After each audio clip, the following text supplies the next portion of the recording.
പക്ഷെ Israel police തടയണം അവരെ.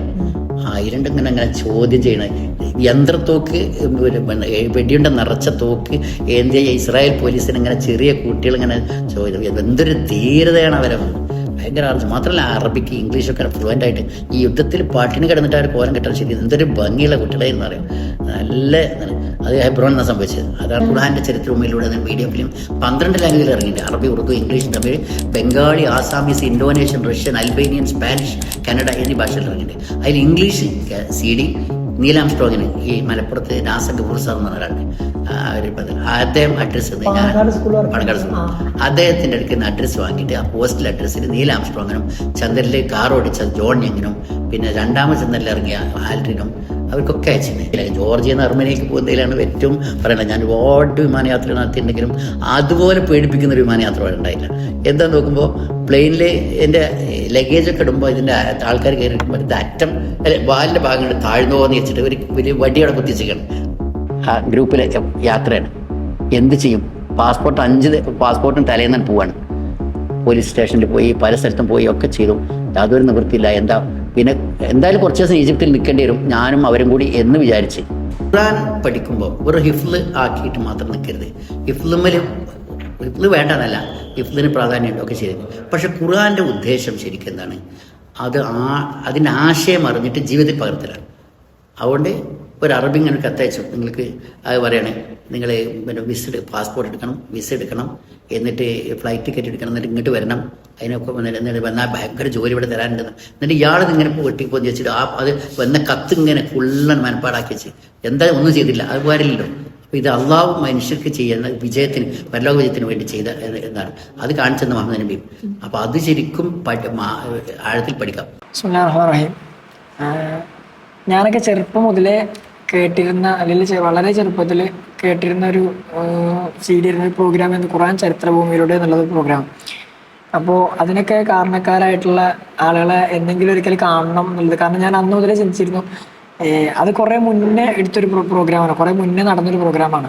അപ്പോൾ അതിൻ്റെ CD ഈ ഒരു കാലഘട്ടത്തിലായിരുന്നെങ്കിൽ എത്രത്തോളം വിശാലമായിട്ട് ആളുകളിലേക്ക് എത്തുമായിരുന്നു, എത്രത്തോളം ആളുകൾക്ക് ഇഷ്ടപ്പെടുന്ന രീതിയിൽ ചെയ്യാൻ പറ്റുമായിരുന്നു എന്നുള്ളത്. അപ്പോൾ അതിനൊക്കെ കാരണക്കാരായിട്ടുള്ള പണ്ഡിതനായിട്ടുള്ള, ചരിത്രകാരനായിട്ടുള്ള, അധ്യാപകനായിട്ടുള്ള ഡോക്ടർ PK റസാഖ് ഇതിൻ്റെ മുമ്പിലുള്ളത്. അപ്പോൾ അദ്ദേഹത്തെ നേരിട്ട് കിട്ടിയ ഒരു സന്തോഷം മനസ്സിലുണ്ട്. അതിനപ്പുറത്തേക്ക് അദ്ദേഹത്തിന് കൂടുതൽ അറിഞ്ഞപ്പോൾ ഇതിനേക്കാളൊക്കെ അപ്പുറത്തേക്ക് കുറേ കാര്യങ്ങൾ ഉണ്ടെന്ന് മനസ്സിലായി. അപ്പം ഇൻഷാ അല്ലാഹ് കൂടുതൽ പറഞ്ഞ സമയം ദീർഘിപ്പിക്കണില്ല, നേരിട്ട് ചർച്ചയിലേക്ക് കടക്കുകയാണ് ഇൻഷാ അല്ലാഹ്. അപ്പോൾ ഇന്നത്തെ സംസാരം ഡോക്ടർ PK റസാഖ് സുല്ലമിയുമായിട്ടാണ്. അസ്സലാമു അലൈക്കും. വഅലൈക്കും അസ്സലാം വറഹ്മത്തുള്ളാഹി. അപ്പോൾ ഖുർആൻ ചരിത്രഭൂമിയിലൂടെ എന്ന് പറയുന്നത് അന്നത്തെ കാലത്ത് എല്ലാവരിലേക്കും വളരെ പെട്ടെന്ന് ഭയങ്കര വൈഡായിട്ട് പോയ ഒരു പ്രോഗ്രാമാന്ന് തന്നെ പറയാം അല്ലേ. അപ്പോൾ കാരണം ആ കാലഘട്ടത്തിലെ ഏറ്റവും നല്ല മീഡിയ യൂസ് ചെയ്തിട്ട്, ആ കാലഘട്ടത്തിലെ ഏറ്റവും നല്ല രീതിയിൽ അതിനെ ചിത്രീകരിച്ച്, ഏറ്റവും നല്ല സ്ക്രിപ്റ്റ് കൊടുത്ത്, ഏറ്റവും നല്ല രീതിയിൽ ആളുകൾക്ക് എല്ലാവർക്കും ഇഷ്ടപ്പെടുന്ന രീതിയിൽ അതുകൊണ്ടാണ് അത് വളരെ പെട്ടെന്ന് എല്ലാവരിലേക്ക് എത്തിയത്. അപ്പോൾ അതിലേക്കുള്ള ഒരു ചിന്ത ശരിക്കും എവിടെ നിന്നാണ് വന്നത്, അല്ലെങ്കിൽ ആ ഒരു യാത്രയെ കുറിച്ചിട്ട് എന്താ പറയാനുള്ളത്? ആ യാത്ര ഉണ്ടായത് 1997 ആദ്യത്തെ യാത്ര, 1998 രണ്ടാമത്തെ യാത്ര. പിന്നെ അതിന് ശേഷമുള്ള കുറേ യാത്രകൾ നടത്തിയിട്ടുണ്ട്. അതിലത്തെ രംഗങ്ങൾ കൂടി അതിൽ ഉൾപ്പെടുത്തിയിട്ടുണ്ട്. 1997 ഈ യാത്ര തുടങ്ങാൻ ഉള്ള കാരണം 1993 എനിക്ക് ഡോക്ടറേറ്റ് കിട്ടിയത്. ഡോക്ടറേറ്റിന് വേണ്ടി ഞാൻ ഖുർആൻ തന്നെ മതി എനിക്ക് എന്ന് ഞാൻ വിചാരിച്ചിട്ടാണ് ഖുർആനായിട്ട് ബന്ധപ്പെട്ട ഒരു വിഷയം തന്നെ എടുത്തത്. അതിലൊരു രസമുണ്ട് പറയാൻ. കാരണം എപ്പോഴും വേറെ വിഷയങ്ങൾ ചോദിച്ചാൽ യൂണിവേഴ്സിറ്റികളും മറ്റൊക്കെ പൊതുവെ പറയൽ ലാംഗ്വേജിൽ ഏതെങ്കിലും ഒരു സാഹിത്യകാരനോ ഏതെങ്കിലും കവിയോ ഒക്കെ എടുക്കാൻ.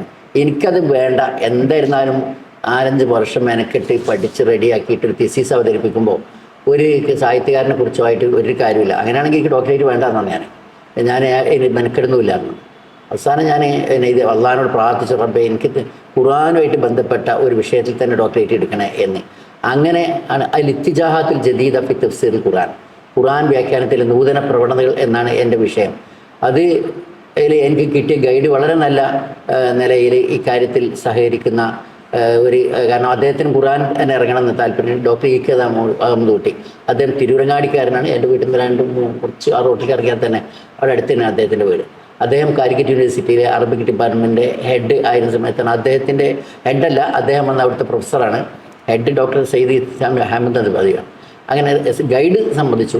അതിനുശേഷം പിന്നെ ഇദ്ദേഹത്തിന് ആ വിഷയത്തിന് ഖുർആനിൽ എടുക്കുന്നതിനാൽ എനിക്ക് ഖുർആൻ എടുക്കാനുള്ള ചിന്തയുടെ പ്രധാനപ്പെട്ട ഒരു കാരണം എടുത്താൽ അരീക്കോട് സുല്ലം ഇസ്ലാം അറബി കോളേജ് പഠിച്ചതാണ്. കാരണം സുല്ലം ഇസ്ലാം അറബി കോളേജിൽ കൂടെ പഠിക്കുമ്പോൾ ശരിക്കും ഒരു ആർട്സ് ആൻഡ് സയൻസ് കോളേജിൽ പഠിക്കുമ്പോൾ സാഹിത്യമാണ് കൂടുതൽ പഠിക്കുക. അതേസമയത്ത് അന്നത്തെ കാലത്തൊക്കെ പ്രത്യേകിച്ച് ഇപ്പോൾ കുറേയൊക്കെ ഒക്കെ സാഹിത്യ രംഗത്തിൽ മാറ്റിയിട്ടുണ്ട്. പക്ഷേ അന്നത്തെ കാലത്തൊക്കെ എന്ന് പറഞ്ഞാൽ പ്രിലിമിനറി ഫസ്റ്റ് ഇയർ തുടങ്ങിയിട്ട് ലാസ്റ്റ് ഫൈനൽ കഴിയുമ്പോഴേക്കും ഖുർആൻ കൂടുതൽ പഠിക്കും സിലബസിൽ. അപ്പോൾ അങ്ങനെ പഠിച്ചപ്പോഴാണ് ഖുർആൻ്റെ ഇതിൽ കുറേ ആശയങ്ങളുണ്ടെന്നും അതിൻ്റെ ആഴങ്ങളിലേക്ക് ഇറങ്ങി പഠിക്കണം എന്നൊക്കെ തോന്നിയത്. അങ്ങനെയാണ് ആ ഖുർആൻ പഠനത്തിൽ ആ ചിന്തയിൽ ആ സ്വാധീനം അറബിക്കുള്ള അരീക്കോട് സുല്ലം ഇസ്ലാം അറബിക്കുള്ളിൽ പഠിച്ച സ്വാധീനമാണ് ഈ ഖുർആൻ തന്നെ ഡോക്ടറേറ്റ് വേണം PhD എടുക്കുമ്പോഴുള്ള സ്റ്റഡീസ് എന്നാണ് ശരിക്കും ഇങ്ങനെ ചിന്ത. അതെ, PhD എടുത്തത് അങ്ങനെ ആണ് ഈ വിഷയം കിട്ടിയത്. ഇതിന് അവസാനം ഗ്രേറ്റ് ഗൈഡിൻ്റെ സയ്യിദ് മുഹമ്മദ് നദ്വി എന്ന കാലിക്കറ്റ് യൂണിവേഴ്സിറ്റി അറബി ഡിപ്പാർട്ട്മെൻറ്റായിട്ട് അദ്ദേഹത്തിന് ഞാൻ അള്ളാഹിനോട് പ്രാർത്ഥിച്ചു, റബ്ബേ ഈ വിഷയം തന്നെ കിട്ടണേ. അപ്പോൾ അദ്ദേഹം എതിർത്തിരുന്നു. അത് ഒരിക്കലും മതവകുപ്പിലാണ് റിലീജിയസ് ഡിപ്പാർട്ട്മെൻറ്റിലാണ് കൊടുക്കേണ്ടത്, ഇത് ലാംഗ്വേജ് ആണ്. അവസാനം അദ്ദേഹം ലാസ്റ്റ് ക്ലാസ് പോകാൻ നേരത്ത് പെട്ടെന്ന് ലാസ്റ്റ് ഡേറ്റാണ് സർ പെട്ടെന്ന് ഒന്ന് ഒപ്പിട്ട് എന്ന് പറഞ്ഞപ്പോൾ അതിൻ്റെ വിഷയം നോക്കാൻ ഒപ്പിട്ടു. ആ മറവി അള്ളാഹ് ഉണ്ടാക്കി കൊടുത്തതാണ് അദ്ദേഹത്തിന്, അല്ലെങ്കിൽ ആ വിഷയം കിട്ടില്ലായിരുന്നു. അത് കിട്ടി കഴിഞ്ഞപ്പോഴാണ് ഈ ഡോക്ടറേറ്റ് എടുത്തപ്പോഴാണ് എന്ത് ചെയ്ത് ഈ അതിൽപ്പെട്ട 8 അധ്യായങ്ങളുണ്ട്. അതിൽ ഒരധ്യായമാണ് ഖുർആനിൻ്റെ അമാനുഷിക ചരിത്രത്തിൻ്റെ സാക്ഷ്യം. അറബിക്കിലാണ് തീസിസ് എഴുതുന്നത്, 300 പേജുള്ള ഒരു ഗ്രന്ഥമാണ്. അതിൽ ഷഹാദത്തു താരിഖിൽ ഏജാസിൽ ഖുർആൻ വ്യാഖ്യാനത്തിന് ശരിക്കും ഷഹാദത്തു താരിഖ് ചരിത്രത്തിൻ്റെ സാക്ഷ്യം എന്ന് ഖുർആൻ്റെ അമാനുഷികതയ്ക്ക് ചരിത്രത്തിൻ്റെ സാക്ഷ്യം എന്നൊരു അധ്യായമുണ്ട്. ആ ഒരു അധ്യായമാണ് ഈ ഇതിലേക്കുള്ള ചിന്ത ഉണ്ടാക്കിയത്. എന്നിട്ടും 1993 ഡോക്ടറേറ്റ് കിട്ടി. അപ്പോഴും ഞാൻ ഇങ്ങനെ ഒരു പ്ലാനൊക്കെ മനസ്സിൽ പലപ്പോഴും കരുതി ഈ രാജ്യങ്ങളൊക്കെ പോകണം. അന്നത്തെ ക്ലാസ്സുകളിൽ ഡിഗ്രി ക്ലാസ്സുകൾ പഠിപ്പിക്കുമ്പോൾ വിദ്യാർത്ഥികളോട് ഞാൻ പറയാറുണ്ടായിരുന്നു, ഈ രാജ്യങ്ങളിലൊക്കെ ഒന്ന് പോയിട്ട് അതൊക്കെ വീഡിയോയിലൊക്കെ ഒന്ന് പകർത്തിക്കൊണ്ടെന്നാൽ അത് വലിയൊരു അനേകം ഖുർആൻ ക്ലാസ്സുകൾ എടുക്കുന്നതിനേക്കാൾ കാര്യം ഉണ്ടാവും എന്ന് പറയാറുണ്ട്. അപ്പോൾ സ്റ്റുഡൻസൊക്കെ സർ സംഗതിക്ക് സാറ് പറഞ്ഞ കാര്യം, പക്ഷെ അതൊരു ഉട്ടോപ്യൻ ചിന്താഗതിയാണ്, കാരണം അത് നടക്കൂല സർ എന്നാണ്. നടന്നുകൂടായൊന്നുമില്ല.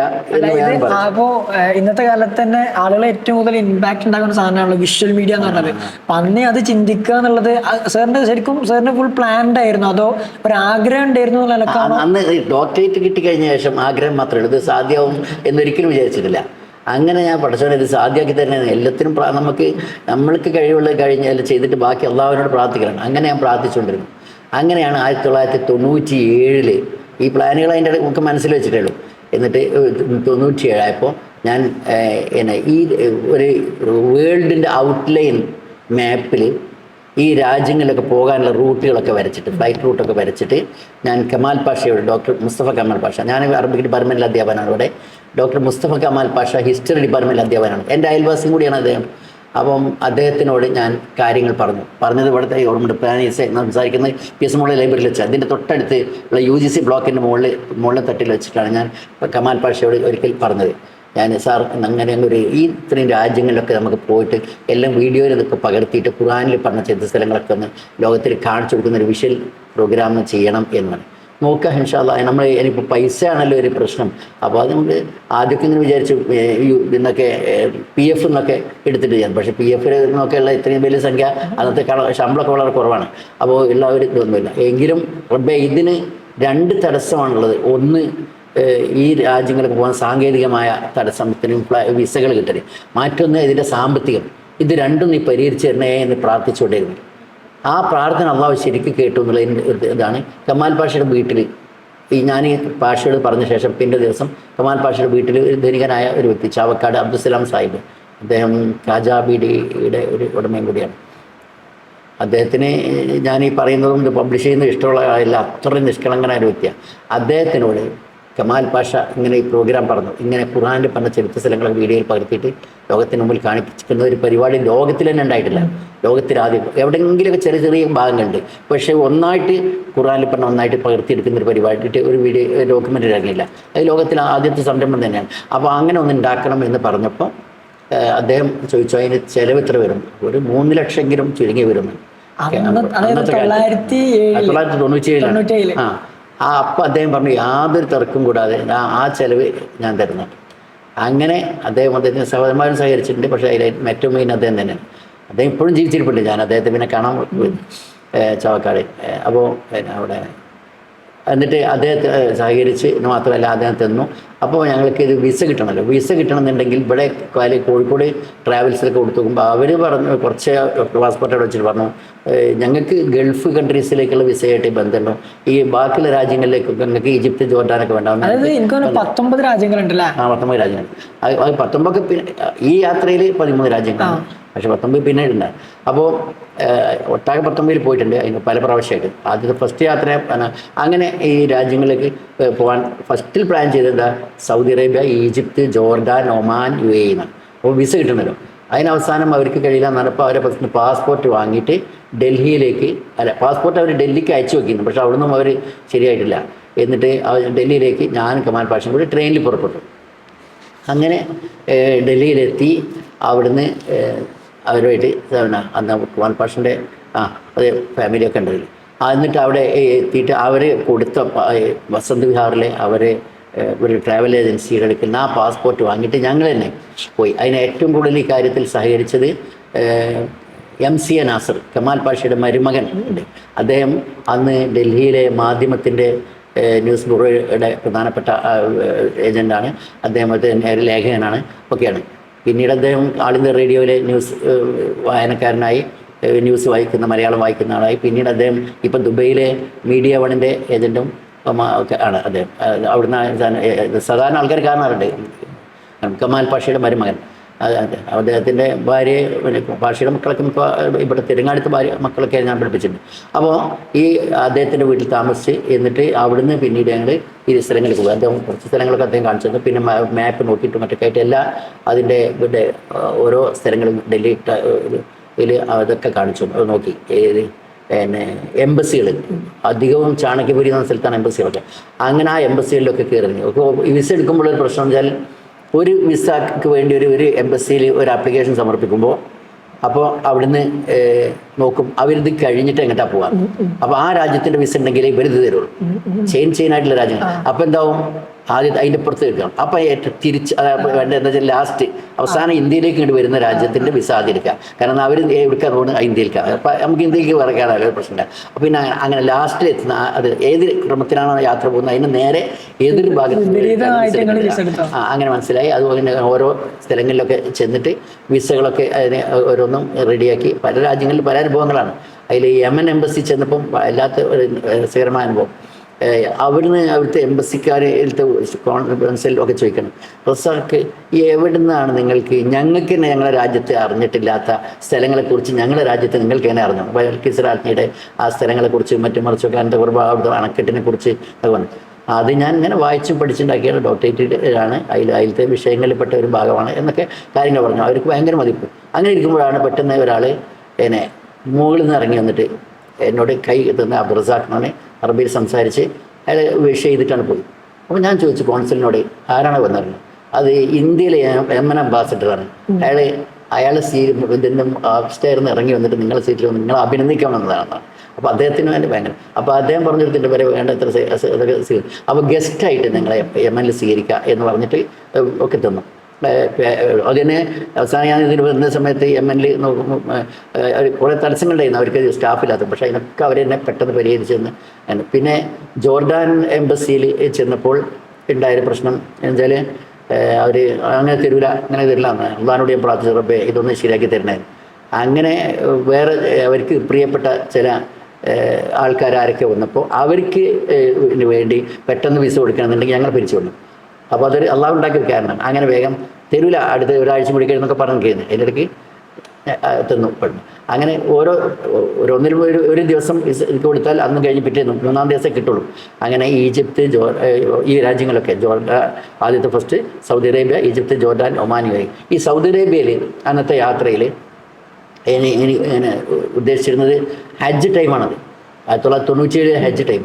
പക്ഷെ ആ സമയത്ത് പോയാൽ ഒരു പ്രയാസം ഉണ്ടാവും എന്നറിയാമായിരുന്നു. എങ്കിലും ഹജ്ജ് ടൈം കൂടി ആയാൽ കുറച്ചും കൂടി കാര്യങ്ങൾ ഒക്കെ പിന്നെ ഒരുപാട് ജനങ്ങൾ ഹജ്ജ് ചെയ്യുന്നതും കൂടി വീഡിയോയിൽ പകർത്താമല്ലോ എന്നൊക്കെ വിചാരിച്ചിട്ടാണ് അങ്ങനെ ഏതായാലും അങ്ങനെ പോയത്. അങ്ങനെ അത് ഉൾപ്പെടുത്തി. സൗദി അറേബ്യയിലേക്ക് ആ ടൈം പ്രത്യേകിച്ചും ഹജ്ജിൻ്റെ വിസയായിട്ട് വരുന്ന ഒരാൾ വീഡിയോ ക്യാമറയായിട്ട് വരുന്നാൽ എന്തിനാണ് എന്ന് ഡൗട്ട് തോന്നുന്നത് ഉറപ്പാണ്. അങ്ങനെ അവർ സംഗതി കസ്റ്റംസിന് ചോദിച്ചു എന്തിനാ പോയി ക്യാമറയായിട്ട് ഹജ്ജിന് വരുന്നത് എന്ന് ചോദിച്ചപ്പം ആ കാര്യങ്ങളൊക്കെ വിശദീകരിച്ചു കൊടുത്തു. അറബിയിൽ സംസാരിക്കാൻ കഴിയുന്നതുകൊണ്ട് ഒരു പ്രയാസം ഉണ്ടായില്ല. അപ്പോൾ പറഞ്ഞു അത് ഖുർആനിൽ പറഞ്ഞ ചരിത്ര സ്ഥലങ്ങളെ വീഡിയോയിൽ പകർത്താൻ വഴി. അപ്പോൾ ആദ്യത്തെ തടസ്സത്തിന് പകരം വളരെ കൂടുതൽ സ്വീകരണം ആയിക്കോട്ടെ, നിങ്ങൾ ചെയ്യാൻ വേണം, ഞങ്ങൾ സഹകരിച്ചു തരാം എന്ന് പറഞ്ഞു. പിന്നെ സൗദി അറേബ്യയിലെ സ്ഥലങ്ങളിലൊക്കെ അങ്ങനെ വിസകളൊക്കെ കിട്ടി, റെഡിയായി. ഈജിപ്തിൻ്റെതും വലിയ തടസ്സമില്ലായിട്ട്. പിന്നെ ഈ അഹമ്മദ് ആണ് ഞങ്ങളുടെ ലെറ്റർ തന്ന് പരിചയപ്പെടുത്തിക്കൊണ്ട് അദ്ദേഹം ലെറ്റർ തന്നു. അദ്ദേഹം MP ആണ്. മാത്രം MP ആണെങ്കിലും മാത്രമല്ല മന്ത്രിമാർ പാർലമെൻറ്റിൽ കൊടുക്കുന്ന ഉറപ്പുകൾ പാലിക്കുന്നുണ്ടോ എന്ന് നോക്കാൻ വേണ്ടിയുള്ള ഒരു കമ്മിറ്റി ആണ്, പാർലമെൻറ്റ് അഷുറൻസ് കമ്മിറ്റി. അതിൻ്റെ ചെയർമാൻ കൂടിയാണ് അദ്ദേഹം. അപ്പോൾ അദ്ദേഹത്തിന് ആ നിലക്കുള്ള ബന്ധമൊക്കെ ഉണ്ട്. അദ്ദേഹം ഇതിലേക്കും ലെറ്റർ തന്നു. ഈ ലെറ്റർ ഉപയോഗിച്ചിട്ടാണ് പിന്നീട് ഞങ്ങൾ പിന്നെ എല്ലാ എംബസികളിലും കയറുന്നത്. അങ്ങനെ ഏകദേശം ഒരു മാസത്തിൻ്റെ അടുത്തോളം അവിടെ നിൽക്കേണ്ടി വന്നു. അങ്ങനെ മാസത്തിന് താഴെ നിൽക്കേണ്ടി വന്നു. അത് കിട്ടി റെഡിയാക്കിയിട്ട് ഇങ്ങോട്ട് ഇന്ത്യയിലേക്ക് തിരിച്ചു വന്നു, അല്ല ഇവിടുന്ന് കേരളത്തിലേക്ക് തിരിച്ചു വന്നു, ട്രെയിനിൽ വന്നു. പിന്നെ അത് പിന്നെ ഏപ്രിൽ 1 ഞങ്ങൾ പുറപ്പെടുന്നത്. എന്താ കാരണം വെച്ചാൽ ഏപ്രിൽ മെയ് കോളേജിന് ഒഴിവാണ്. അപ്പോൾ 2 മാസം ലീവ് എടുക്കാതെ കിട്ടും എന്നാലേക്ക് അങ്ങനെ ഏപ്രിൽ 1 പുറപ്പെട്ടു. മാർച്ച് 25 ഡൽഹിയിൽ തിരിച്ചെത്തുന്നു. 5 ദിവസം കഴിഞ്ഞ് പുറപ്പെട്ടു. കമാൽ പാഷയും ഞാനും വീഡിയോഗ്രാഫർ ജമീൽ ഷാ എന്ന് പറയും. അദ്ദേഹം ഒരു വീഡിയോഗ്രഫി കോഴ്സ് കഴിഞ്ഞ ആളാണ്. അദ്ദേഹത്തിന് എനിക്ക് നേരത്തെ തന്നെ പരിചയമുണ്ട്. ഖുർആനിലെ ശാസ്ത്ര സൂചനകൾ എന്ന ഒരു വീഡിയോ ഫിലിം അതിനു മുമ്പ് ചെയ്തിട്ടുണ്ട്. വലിയ ക്വാളിറ്റി ഒന്നുമില്ല, മറ്റൊന്നാലും അത് അന്ന് ഫസ്റ്റിൽ ചെയ്തു. അപ്പോൾ എങ്കിലും അദ്ദേഹം അതിന് ആ നിലയ്ക്ക് പരിചയം അദ്ദേഹത്തിനുണ്ട്. അതുകൊണ്ട് അദ്ദേഹത്തിനെ പിന്നെ വിളിക്കാൻ ഒരു കാരണം ഉണ്ടായിരുന്നു.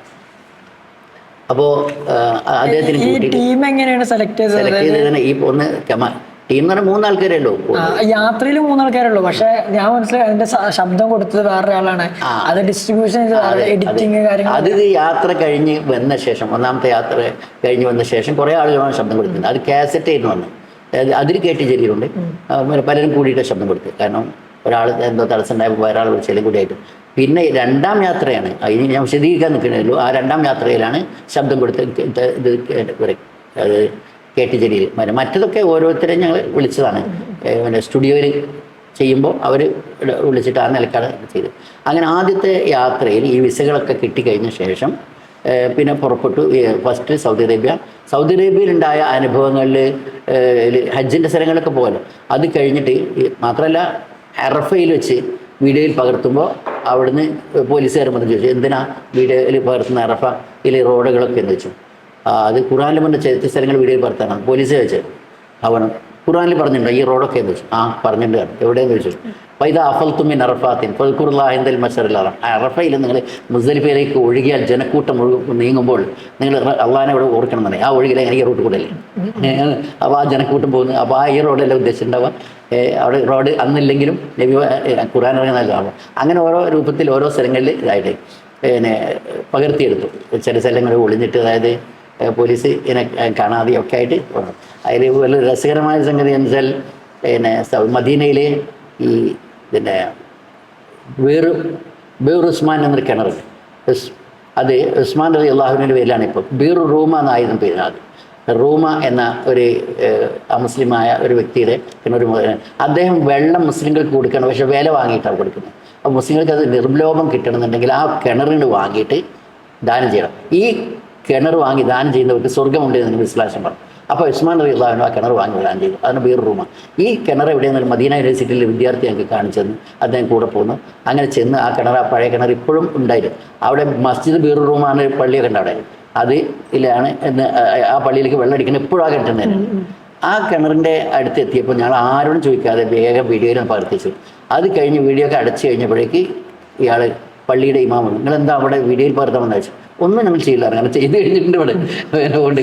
അപ്പം അപ്പോൾ ഞങ്ങൾ ഇനിയൊന്നും ഞങ്ങൾ ചെയ്യുന്നില്ല, പ്രശ്നമില്ല എന്നാണ്. എന്നിട്ട് നിസ്കരിച്ച് കഴിഞ്ഞിട്ട് പിന്നാലെ ഞങ്ങൾ നോക്കുകയാണ്, നിങ്ങൾ പുറത്തിറങ്ങി പോകുന്നവരേക്കും ഈ കിണറിനടുത്തൂടെ പിന്നീട് എന്തെങ്കിലും പകർത്തുണ്ടാവും, ഒന്നും ചെയ്യുന്നില്ല എന്ന് അയാൾ ഉറപ്പ് വരുത്തിയിട്ട് ഞങ്ങൾ വിട്ടു. പക്ഷേ ഇത് ക്യാമറയിലായി കഴിഞ്ഞിട്ട് നേരത്തെ ഇങ്ങനെ ഓരോ രൂപത്തിൽ അള്ളാഹുവിൻ്റെ തന്ത്രം മാത്രം അങ്ങനെ പല സ്ഥലത്തും. പിന്നെ എടുത്തു പറയാനുണ്ടായ ഒരു സംഭവം, പ്രധാനപ്പെട്ട ഒരു സംഭവം വെച്ചാൽ അയാൾ ഹജ്ജിൻ്റെ ടൈമിൽ ഒരു ഭയങ്കരമായ തീപിടുത്തം ഉണ്ടായി സൗദി അറേബ്യയിൽ, മിനായിൽ തീപിടുത്തം. ഞാനങ്ങനെ കണ്ടുകൊണ്ടിരിക്കുകയാണ്, തീ ഇങ്ങനെ ചെറിയ രൂപത്തിൽ പെട്ടെന്ന് എന്തായിരുന്നു അതിനൊക്കെ കെടുത്തുനിന്ന് ഞാൻ വിചാരിച്ചു. നോക്കുമ്പോൾ ഒരു 2 തെങ്ങിൻ്റെ അത്രയും ഹൈറ്റിൽ, തെങ്ങ് നമുക്കിവിടെ നമ്മുടെ നാട്ടിൽ തെങ്ങിൻ്റെ ഒക്കെ എത്ര 2 തെങ്ങ് എത്ര ഇടത്തിൽ കൂട്ടി വെച്ചാൽ അത്ര ഹൈറ്റിൽ ഭയങ്കര ഉയരത്തിൽ തീ ഇങ്ങനെ ആളിപ്പട്ടരാണ്. അപ്പോൾ എൻ്റെ സിലിണ്ടർ പൊട്ടിത്തെറിച്ചിട്ട്, ഗ്യാസ് സിലിണ്ടർ പൊട്ടിത്തെറിച്ച്, അന്നൊക്കെ ടെൻറ്റുകൾ ഫയർ പ്രൂഫ് അല്ല, അപ്പോൾ കുറച്ചിട്ട് വേറെ നിൽക്കുന്നത് മിനായിലെ സംഭവം, മിനാ ദിനത്തിലാണ്.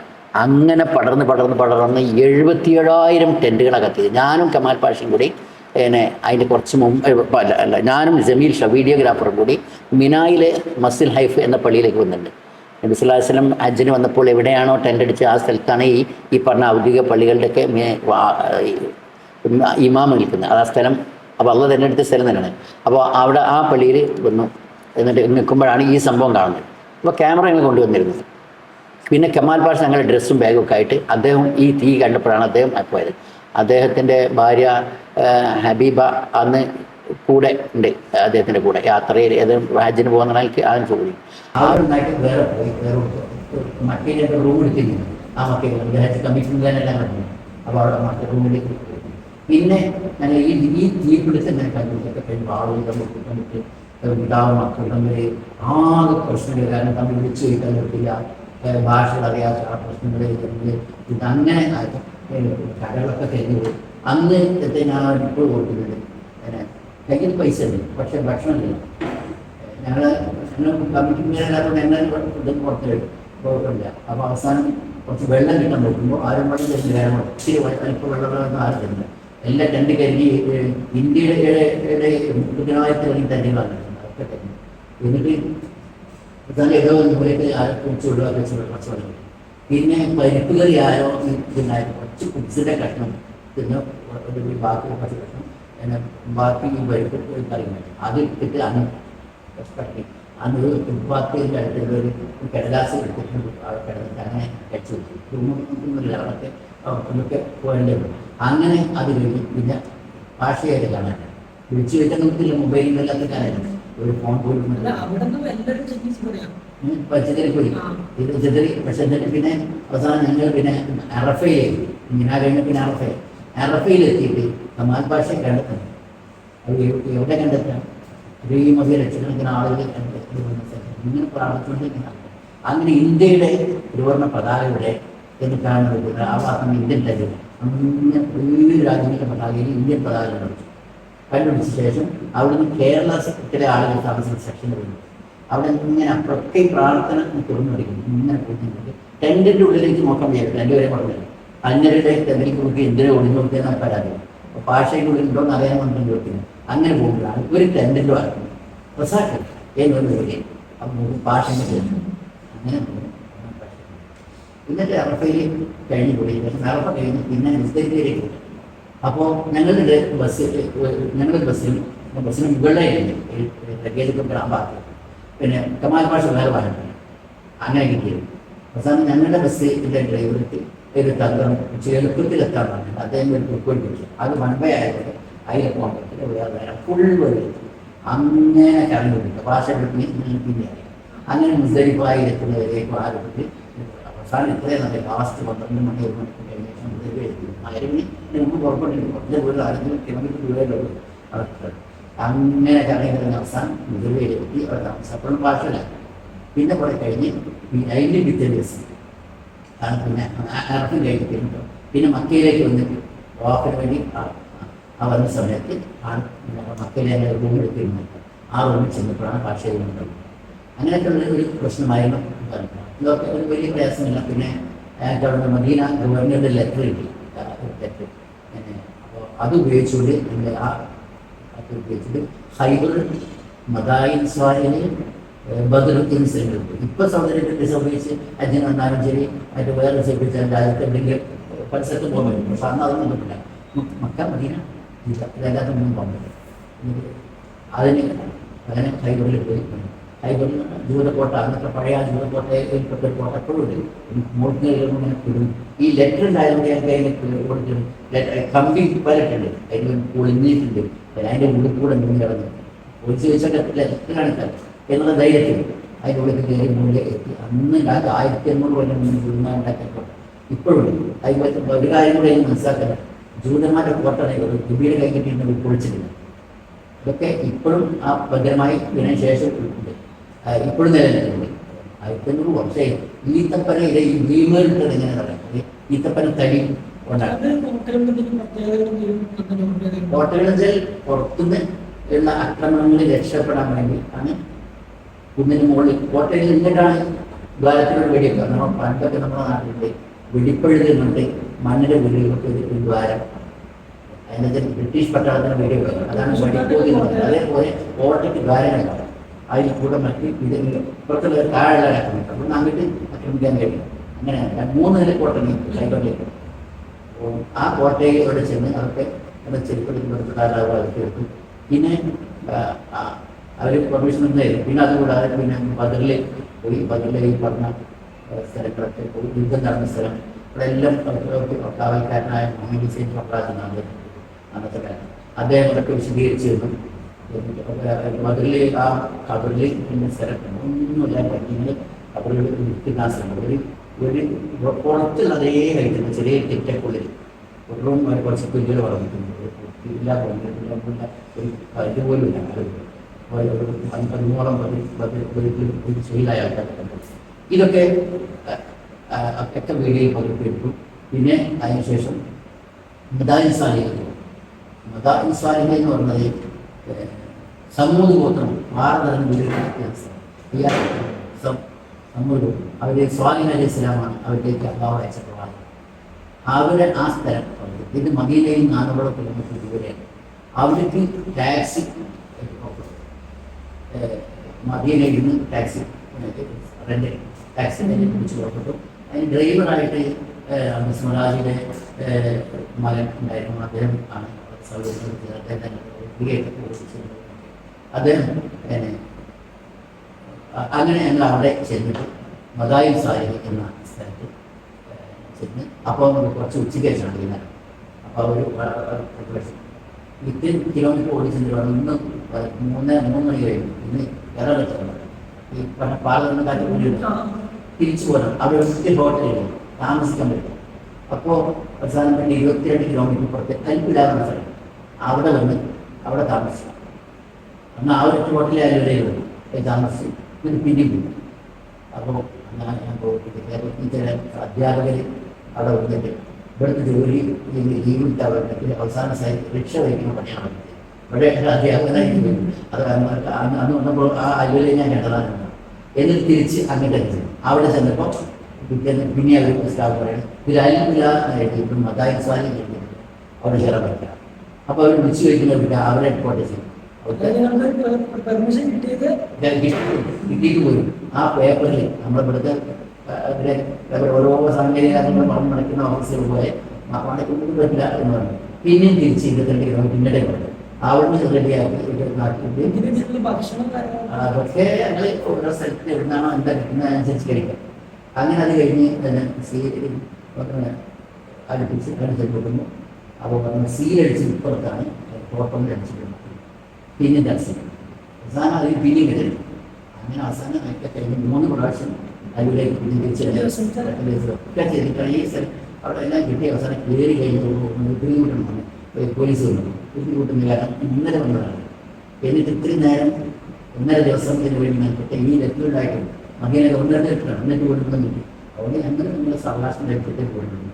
അങ്ങനെ അവർ ഞങ്ങളെ പിന്നെ ഇങ്ങനെ എന്താ അവർ സമൂഹ ഗോത്രക്കാരായ പാറ വീട് ഉണ്ടാക്കി കിട്ടും. കൂടാതെ പഠിക്കുമ്പോൾ സമൂഹയിലെ ജാബുസ്വക്രവിൽ പാറ മലഞ്ചേരിയിൽ പാറകൾ പൊട്ടിക്കറിഞ്ഞ് ഉണ്ടാക്കി ഒരുപാട് മലയാളികൾ ജനങ്ങൾ കൂടെ അന്നത്തെ മദീന പിന്നെ ഹംസ അദ്ദേഹത്തിന് ഇസ്ലാമിൻ്റെ ആൾക്കാരൊക്കെ ഉണ്ട്. അവരങ്ങനെ ഞങ്ങൾക്ക് ടീമായിട്ട് എന്നിട്ട് അവിടെ കയറി ഈ വീഡിയോ ഇതൊക്കെ പാറ ഉണ്ടാക്കുന്നത് അകത്തൊക്കെ കയറി കഴിഞ്ഞാൽ ഇങ്ങനെ എന്തിക്കൂടെ ജിബാൽ ഗ്രൂപ്പിനും സുഹൃത്ത് ഹിജറിൽ പറയും. ആ സ്ഥലത്തിന്റെ പേരാണ് ഹിജറി. മദായസാരി പുതിയ പേര്. ആ അതില് കുറച്ച് വ്യക്തികളൊരു ആള് ഇങ്ങനെ ചെങ്കൽ പറയണം, കരിങ്കൽ പാറയില്ല, ചെങ്കൽ പാറ. അതിനകത്തിന് പേര് കഴിഞ്ഞാൽ അവിടെ ഒരു തെറ്റ് സൗദി അറേബ്യ വെച്ച് ബോർഡിൽ തെറ്റി. അഥവാ ശരിക്കും സമൂഹം എന്നാണ് എഴുതുന്നത്. മുസ്ലിം ഹിജറ പോയി കൈകളിൽ പോയി തിരിച്ചു വരുമ്പോൾ എവിടെ പോയി വേറെ സ്ഥലത്ത് ഏതൊരു യുദ്ധം കഴിഞ്ഞ് തിരിച്ചു വരുമ്പോൾ മുസ്ലിം ഈ സ്ഥലത്തൂടെ ഈ മദാൻസാരി ഈ പറഞ്ഞ ഹിജറിലൂടെ കണ്ടു. ഇതാണ് സമൂഹം പ്രാർത്ഥന ഉണ്ടാക്കുന്നത്. ഇവിടെയാണ് അവരുടെ കിണറ്. ഇന്ന് കുറച്ചുകൂടെ ചൂടികൾ അവർ താമസം വീടാണ് ചൂടിനകത്ത്. അപ്പോൾ അത് അങ്ങനെയല്ലേ എഴുതിയിട്ടുണ്ട്. ഇപ്പോൾ സമൂഹത്തിൽ താമസങ്ങളിൽ ആയത്തിൽ അതൊക്കെ അതിന് പകരം Nabataean case historians English historians എഴുതി വെച്ച എഴുത്താണ് ഉണ്ടായത്. Nabataean case. നബാത്തിയൻസ് എന്നാൽ 2000 കൊല്ലം മുമ്പ് ജീവിച്ചിരുന്നതാണ് നബാത്തിയൻസ്. അവർ ജോർഡാന്റെ പെട്ടയിൽ ഇതേപോലത്തെ വീടുകൾ ഇത് 5000 കൊല്ലം മുമ്പാണ് സംഭവം.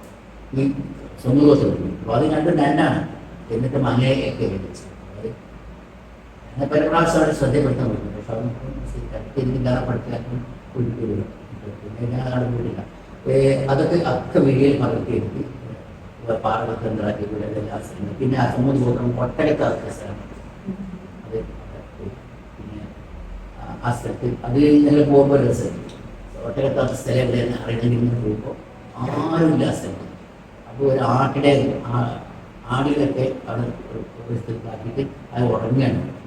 ചോദിക്കാൻ ആരുമില്ല ഈ ഒരു ആട്ടിലാണ്. അദ്ദേഹത്തിന് ചെവി പോയിട്ട് അസ്സലാമു അലൈക്കും ഉറങ്ങുന്ന ആൾ ചെവി പോയിട്ട് അസ്സലാമു അലൈക്കും എന്ന് എഴുതിയിട്ട് അടിയെ കിട്ടാം.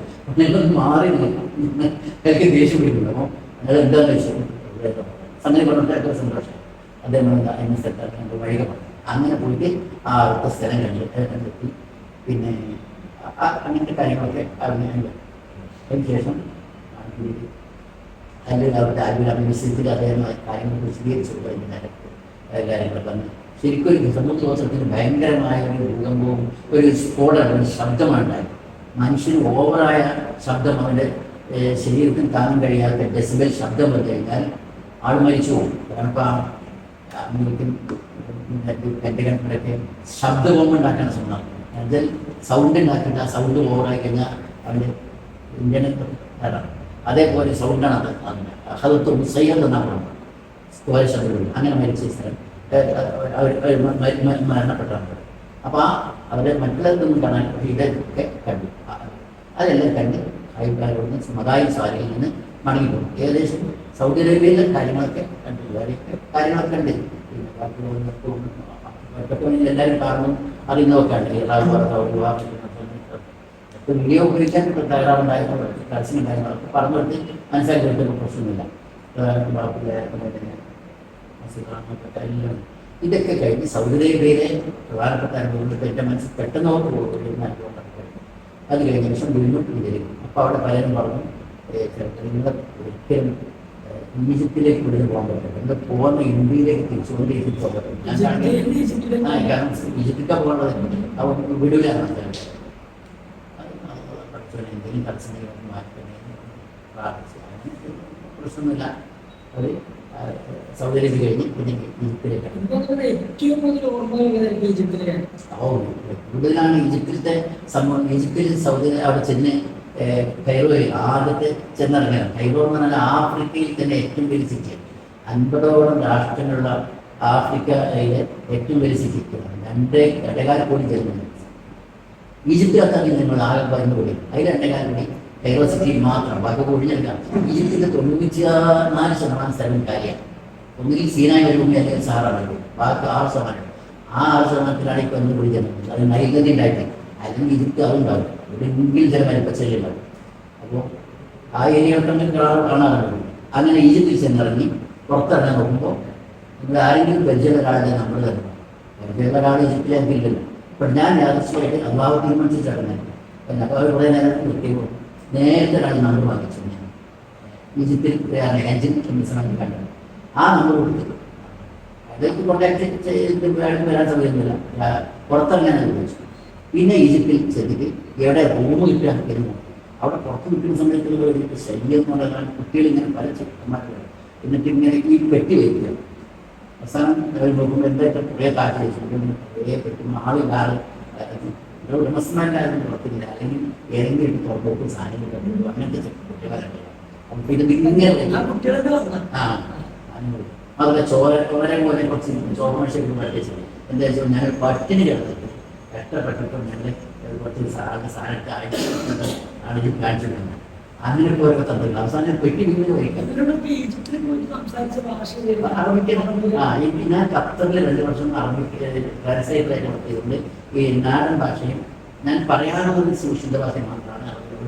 അന്നും പിന്നെ ഈ യാത്രയൊക്കെ ഡിഫറെൻ്റ് ആണ്. എനിക്ക് കേട്ടാൽ മനസ്സിലാവുന്നത്. അന്ന് ഞാൻ ഖത്തറിലും പിന്നെ എൻ്റെ കൂടെ അന്ന് ഖത്തറിൽ പഠിപ്പിച്ചിരുന്ന ആളുകളൊക്കെ 1987-89 ഞാൻ ഖത്തറിൽ 89 ഡിസംബർ കോളേജ് ചേർന്നു. അതിനുശേഷം യാദർശികമായിട്ട് ഞാൻ പോകാൻ തന്നെ ഉദ്ദേശിച്ചിട്ടില്ല. സംഭവം വേറെ ഞാൻ പിന്നെ ഇപ്പൊ യാത്ര ചെയ്ത് നോക്കണം. അങ്ങനെ അനുഭവം ഈജിപ്തിലെ ഭാഷയുടെ പ്രയാസമായി. പ്രത്യേകിച്ച് മാത്രമല്ല കൊളോക്കിയൽ അറബിയിലെയും നാടൻ അറബിയിലും ഏറ്റവും കൂടുതൽ വ്യത്യാസമുള്ളത് ഇരിക്കുകയാണ്. ജീമൊക്കെ ഗാഹിലാണ് അതിൽ നാടകത്തിൽ എഴുതുന്നു, ശുദ്ധഭാഷയിൽ എഴുതുന്ന പ്രശ്നമില്ല.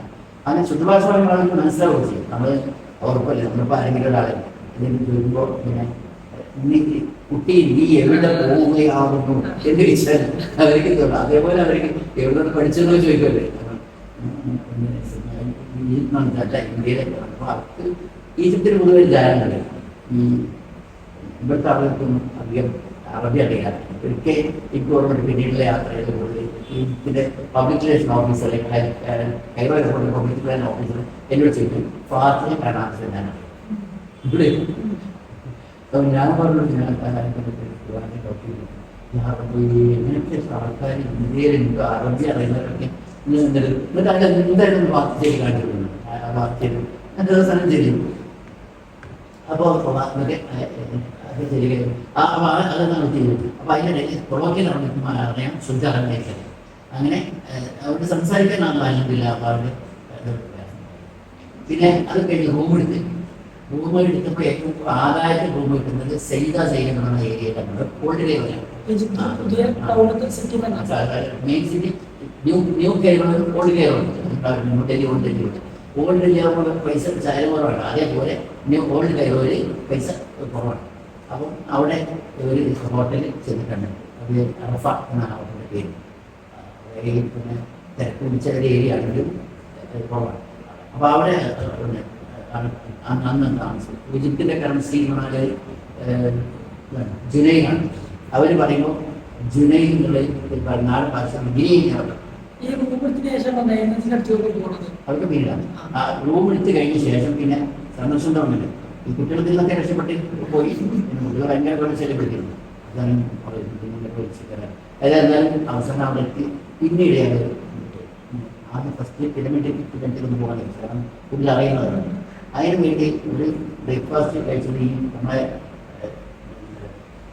റോഡ് സൈഡിൽ ചെറിയ തട്ടുകളിൽ ഇതേപോലത്തെ ഒരു കടലായിരുന്നു. അതിന് കഴിച്ചപ്പോൾ ഞാൻ ഫ്ലൈറ്റ് ടിക്കറ്റ് ഒന്നും പഠിച്ച് കൊണ്ടുപോകേണ്ട ആവശ്യമില്ല.